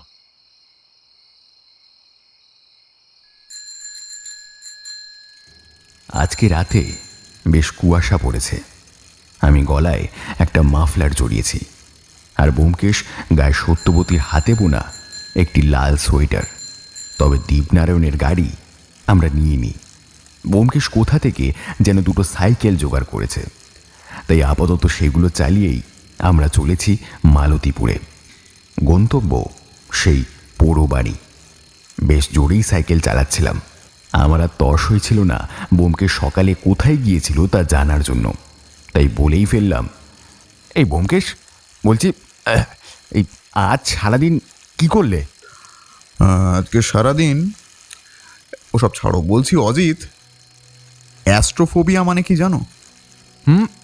অ্যাস্ট্রোফোবিয়া? না তো। যারা বাজের শব্দে ভয় পায় তাদের অ্যাস্ট্রোফোবিয়ার রোগী বলা হয়। এটা একরকম স্নায়ুর রোগ। অনেক সময় সামনাসামনি বাজ পড়লে এ ধরনের রোগী মারা যাওয়াটা খুব একটা অসম্ভব নয়। কিন্তু আজকে এর সাথে কিসের সম্পর্ক? সম্পর্ক আছে ভায়া, আছে। পরাশর মল্লিক অ্যাস্ট্রোফোবিয়ার রোগী ছিলেন অজিত। গতকাল রাতে ওই পোড়ো বাড়িতে, রাস্তাটা জানা, হ্যাঁ, গতকাল রাতে ওই পোড়ো বাড়িতে তিনি মারা গেলেন। সম্ভাব্য কারণ হার্ট অ্যাটাক। কথাটা শুনেই সাইকেল থেকে পড়ে যাচ্ছিলাম যেন। কোনো রকমের সামলে নিয়ে বললাম, কি কি কি বলছো ব্যোমকেশ? তুমি কি করে জানলে? আজ দুপুরে আমি এসেছিলাম এই বাড়িতে। গতকাল রাতে ভালো করে দেখতে পাইনি বলে ভেবেছিলাম দিনের আলোতে ভালো করে দেখব। তখনই আবিষ্কার করি, বুঝলে, বাড়িতে ঢোকার ঠিক মুখেই জঙ্গলের মধ্যে উপুড় হয়ে পড়ে আছেন পরাশর মল্লিকের দেহটা। আর সামনে ছিল একটা ঝলসানো দেবদারু গাছ। কিন্তু মল্লিক মশাই তো তা জানেন না। আমার তো মনে হয় তাকে জানানো দরকার। চিন্তা করো না অজিত, চিন্তা করো না, সময় মতো ঠিক খবর পেয়ে যাবেন উনি। আরও একটা খবর আছে। খবর? কি খবর? বলবো এখন? না থাক, ওখানে গিয়েই বলবো, চলো।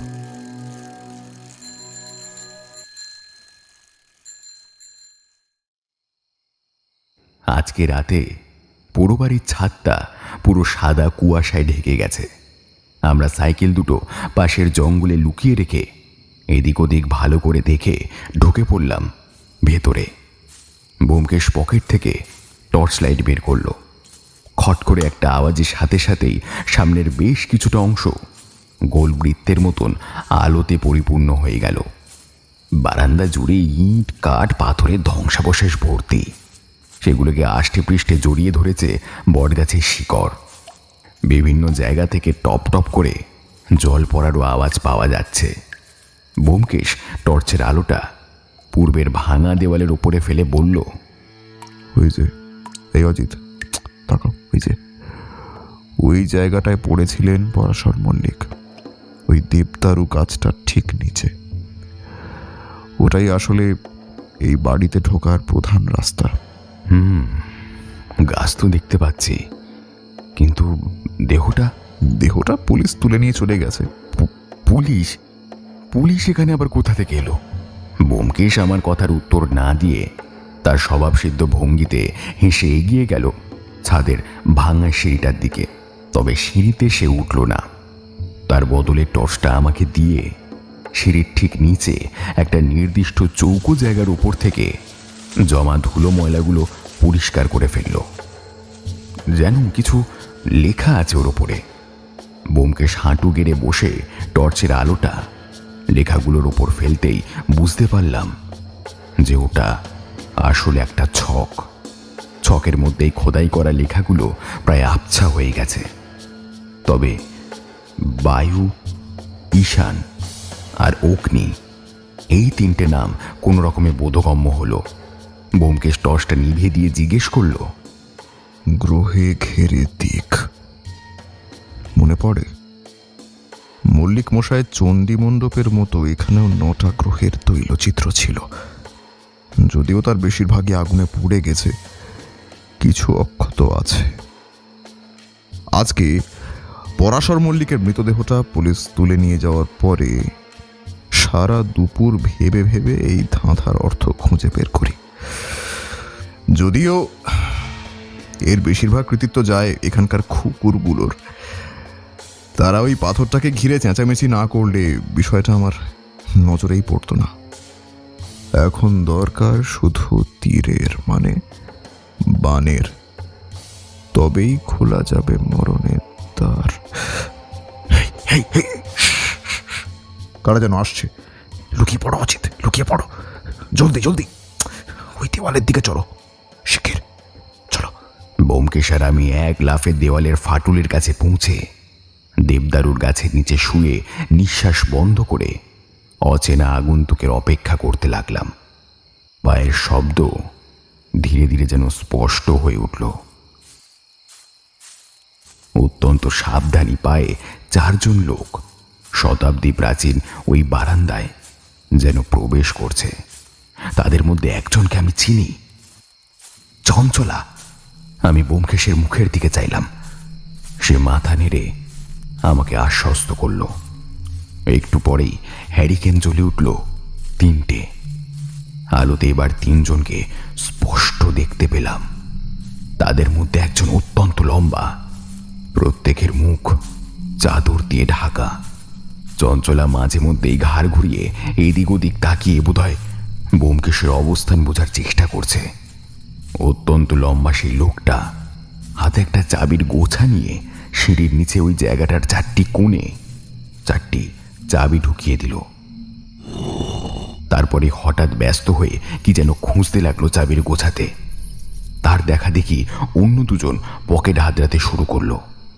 এবার ওই লম্বা লোকটা হ্যারিকেনের আলোটা বাড়িয়ে মেঝেতে উবু হয়ে বসে প্রাণপণে ময়লাগুলো ঘাঁটতে লাগলো। ঠিক এমন সময় ব্যোমকেশ আমার পাশ থেকে উঠে দাঁড়িয়ে পকেট থেকে সরু তীরের মতন দেখতে কি যেন একটা বের করে টর্চ লাইটটা ফস করে জ্বালিয়ে বলল, আপনারা বোধহয় এটাই খুঁজছেন নাকি? ঘরের মধ্যে যেন বাজ পড়ল। এই মুহূর্তে ঘরে আর কারোর উপস্থিতি প্রত্যাশা করেনি সেই তিনজন। সব থেকে লম্বা লোকটা সরিয়ে দিল তার মুখের চাদর, আর তার মুখটা দেখেই সমস্ত পৃথিবীটা দুলে উঠল আমার সামনে। অনন্ত মল্লিক। তিনি কি করছেন এই অন্ধকারে? মল্লিক মশাই বেশ কর্কশ ভাষায় বললেন, তোমার টিকটিকি বনা করার স্বভাবটা আজকের জন্মের মতো ঘুচিয়ে দিতে হবে দেখছি। সত্য নেশা না কি যেন বলো নিজেকে। দাঁড়াও দাঁড়াও, একটু পরে সব ইতিহাস হয়ে যাবে তোমার। তুমি জানো না কি নিয়ে কার সাথে খেলছো তুমি। না না না, ওই ভুলটা করবেন না, ওই ভুলটা করবেন না। আপনার স্ত্রী কোথায় আছেন সেটা একমাত্র আমি জানি জ্যাঠামশাই। কোথায় কোথায় আছে সে? তার জন্য মরণের দ্বারটা যে খুলতে হয়। চার কোণে চারটে চাবি লাগানোই ছিল। ব্যোমকেশ তীরের মতন জিনিসটা এবার পাথরের উপর যে চক্রাকার ছক আঁকা তার ঠিক মাঝখানে ঢুকিয়ে দিল, আর সাথে সাথেই বিকট আওয়াজ করে পাথরটা খুলে ঝুলে পড়ল নিচে। মল্লিক মশাই একটু ঝুঁকে আর্তনাদ করে 10 হাত দূরে সরে দাঁড়ালেন। আমিও কৌতূহলে মুখ বাড়িয়ে দেখলাম, চৌকো মতন খোলা অংশ থেকে মরচে ধরা লোহার সিঁড়ি নেমে গেছে অন্ধকারের ঘোলা জলের মধ্যে। সিঁড়ির উপরের ধাপেই নিথর হয়ে পড়ে রয়েছে হেমাঙ্গিনী দেবীর রক্তাক্ত দেহ। তার পা দুটো ডুবে আছে জলের মধ্যে। অনন্ত মল্লিক রাগে ফুঁসতে লাগলেন গোখরো সাপের মতন। মাটিতে আছাড় মেরে ভেঙে ফেললেন তার হ্যারিকেনখানা। চিন্ময়, মাথার খুলি উড়িয়ে দে ওই দুটো। জোয়ার আসার সময় হয়েছে, নৌকা এসে পৌঁছাবে একটু পরেই। মেয়েটাকে নামিয়ে দে জলের মধ্যে। না না, আজ আজ বাইরে থেকে নৌকায় ওঠ। দাঁড়া দাঁড়া, এদের ব্যবস্থাটা করি আগে। চঞ্চলাকে ঘাড় ধাক্কা দিতে দিতে বাইরে নিয়ে গেল একজন। এবার ব্যোমকেশ শান্ত শীতল কণ্ঠস্বরে বলল, আপনার পাপের ঘড়া পূর্ণ হয়েছে মল্লিকবাবু, মানে জ্যাঠামশাই। আমাদের মেরে পার পাবে ভেবেছেন? হ্যাঁ, পুলিশ অফিসার চিন্ময় রুদ্রের হাতে হাত করিয়ে মেয়ে পাচারের ছকটা বেশ ভালোই তৈরি করেছিলেন। আশ্চর্য, আপনার সহধর্মিনীও নিজে একজন মহিলা হয়ে এই কাজে আপনাকে সমর্থন করে গেছে। ভাবা যায় না। বিশ্বাস দিয়ে পুরনো বাড়ির বারান্দায় দাঁড়ানোর গুজবটা তো আপনাদেরই তৈরি, তাই না? হ্যাঁ, তবে দান ধ্যান করে সৎ চরিত্রের সংজ্ঞাটাও ঠিক পালন করে গিয়েছেন। গত রাতে তো আপনিই মোমবাতি হাতে গিয়েছিলেন স্ত্রীকে খুঁজতে, কিন্তু শেষ রক্ষা হলো না মশাই। কেন জানেন? কারণ ভগবান, মানে ওই উপরে যিনি বসে আছেন, দুষ্টের দমনের জন্য মাঝে মাঝে মানুষের মধ্যে দিয়ে না এই দূত প্রেরণ করে থাকেন। যেমন পরাশর মল্লিক, আপনার কনিষ্ঠ ভ্রাতা, এক্ষেত্রে সেই দায়িত্বটাই পালন করেছেন। তিনি বোধহয় প্রথম থেকেই আপনারা সুধাংশু শেখরের এই ঘৃণ্য ব্যবসার প্রতিবাদ করে এসেছিলেন, কিন্তু ভদ্রলোক ছিলেন অ্যাস্ট্রোফোবিয়ার রোগী। আওয়াজে ভীষণ ভয় পেতেন, ফলে প্রয়োজন একজন ডাক্তারের। কে সেই ডাক্তার? কি অজিত, কে সেই ডাক্তার জানো? তোমার বন্ধু দীপু, মানে দীপ নারায়ণ। দিনের পর দিন ভুল ঘুমের ওষুধ খাইয়ে খাইয়ে ইচ্ছে করে স্নায়বিক বৈকল্য ঘটিয়েছিলেন পরাশর বাবুর মাথায়। কিন্তু আফসোস, প্রকৃতির রোষে লোকটাকে মরতে হলো। কি বললে? পরাশর মারা গেছে? কোথায় কোথায় ওর দেহ? মারা গিয়েছে। আমার দৃঢ় বিশ্বাস ওই তীরের মতো একটা চাবি দিয়ে আপনার স্ত্রীর কণ্ঠনালী উনি ছেদন করেছেন। আর দেহ, সেটা আপাতত থানায়। চিন্ময় রুদ্র বিরক্তি সুরে মল্লিককে জিজ্ঞেস করলেন, এই দীপনারায়ণটা গেল তো গেল, আর আসার নাম? ও এখন পুলিশের জালে, আর ফিরবে না। মৃদু হেসে বলল ব্যোমকেশ। আচমকাই অনন্ত মল্লিক চিন্ময়ের হাত থেকে রিভলভার কেড়ে নিয়ে ব্যোমকেশের দিকে তাক করে বলল, কিন্তু তার আগে যে তোমাকে পাঠাবো জমের বাড়ি ব্যোমকেশ বক্সি। তারপর তোমার বউয়ের ব্যবস্থা করব। সে সুযোগ আপনি আর পাচ্ছেন না মিস্টার অনন্ত মল্লিক, কারণ তারা এখন বোম্বের গাড়িতে আসানসোল ছাড়িয়ে অনেক দূরে চলে গিয়েছে, অনেক দূরে। অন্ধকারের মধ্যে ব্যোমকেশের অট্টহাস্য কেমন যেন বিকৃত শোনালো। অনন্ত মল্লিক ট্রিগারে চাপ দিলেন, কিন্তু অনভ্যস্ত হাতে বন্দুক চালানোয় তার গুলি দিকভ্রষ্ট হলো। মল্লিক মশাই সামলাতে না পেরে পড়ে গেলেন সেই গর্তের ভেতরে। চিন্ময় রুদ্র দ্রুত মেঝে থেকে বন্দুকটা তুলতে যাবেন, ঠিক এমন সময় তার পিছনে হাজির হলো চঞ্চলা। ঘাড়ের কাছে লাঠি দিয়ে ছোট্ট একটা আঘাত, আর তারপরে কাটা কলা গাছের মতন ধপ করে শুয়ে পড়ল রাজেন্দ্রপুর থানার ইন্সপেক্টর চিন্ময় রুদ্র। বাঁশির শব্দ, তার সাথে বেশ কয়েক জোড়া ভারী বুটের ছোটাছুটির আওয়াজ ভেসে এলো কানে। আওয়াজগুলো সব এদিকে এগিয়ে আসছে। এদিকে গর্তের মধ্যে জলের কলকলা আওয়াজ শুরু হয়েছে। জোয়ার এসেছে এই শীর্ণ তরলা নদীতে।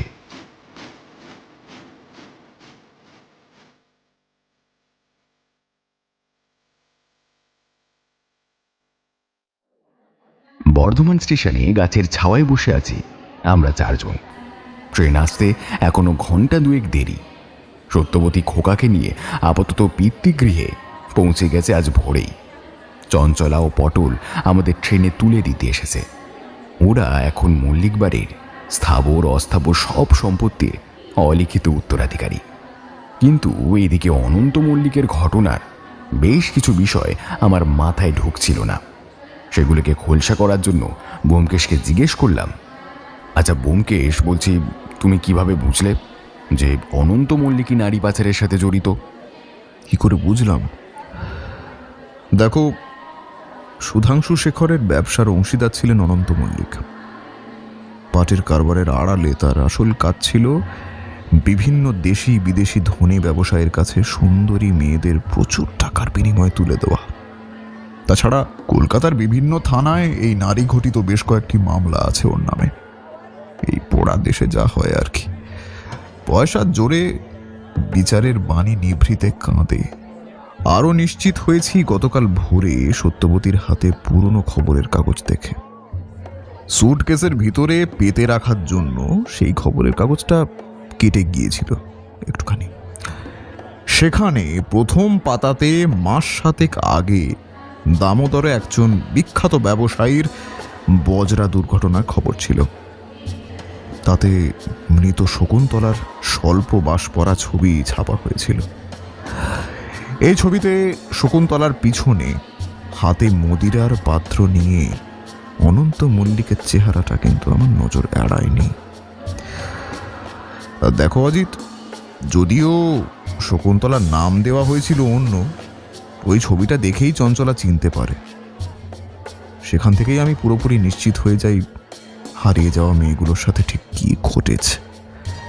যদি পুলিশ খোঁজ করে তাহলে ওই অন্ধকূপে 2-3টে পচা গলা মৃতদেহ খুঁজে পেলেও এমন কিছু আশ্চর্য হব না আমি। মানে সবার ভাগ্যে নৌকা যাত্রা জোটেনি অজিত। কাউকে কাউকে অনন্ত মল্লিকের নির্মম লালসার শিকার হতে হয়েছে। ওই জন্যই বলা ছিল সব আছে, সব আছে, বুঝলে? আচ্ছা, তাই সব আর সব। বাহ। আচ্ছা, আরেকটা কথা বলি, চিন্ময় তো তোমার উপর খাপ্পা হয়েছিল, তাহলে পুলিশ কিভাবে তোমাকে সাহায্যে রাজি হলো? বাবা, খোদ কমিশনার সাহেবের কাছে জরুরি টেলিগ্রাম করেছিলাম স্টেশনে এসে, বুঝলে? এমন সময় ঢং ঢং করে ট্রেন আসার ঘন্টা বাজল। হঠাৎ প্ল্যাটফর্মের শেষ প্রান্তে তুমুল হট্টগোল শুরু হলো। আমি আর ব্যোমকেশ চঞ্চলাকে বসতে বলে কি হয়েছে দেখার জন্য এগিয়ে গেলাম জটলার উদ্দেশ্যে।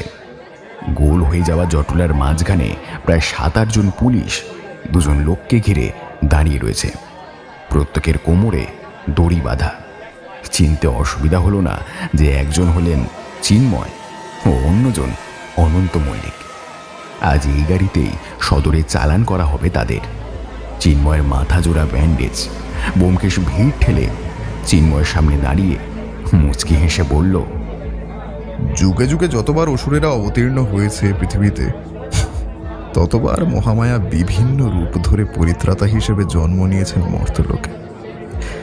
মনে রাখবেন চিন্ময়বাবু, দেবী শক্তি কারোর ভোগ্য নয়, তিনি অসুরদের কাছেও অবদ্ধ। এই নারী শক্তিকে কিন্তু হত্যা করা যায় না, নারী নহন্যতে। আর হ্যাঁ, আমি কোনো শখের গোয়েন্দা নই, আমি সত্যান্বেষী ব্যোমকেশ বক্সী। আবার হয়তো কোনোদিন দেখা হবে। নমস্কার। চলো অজিত।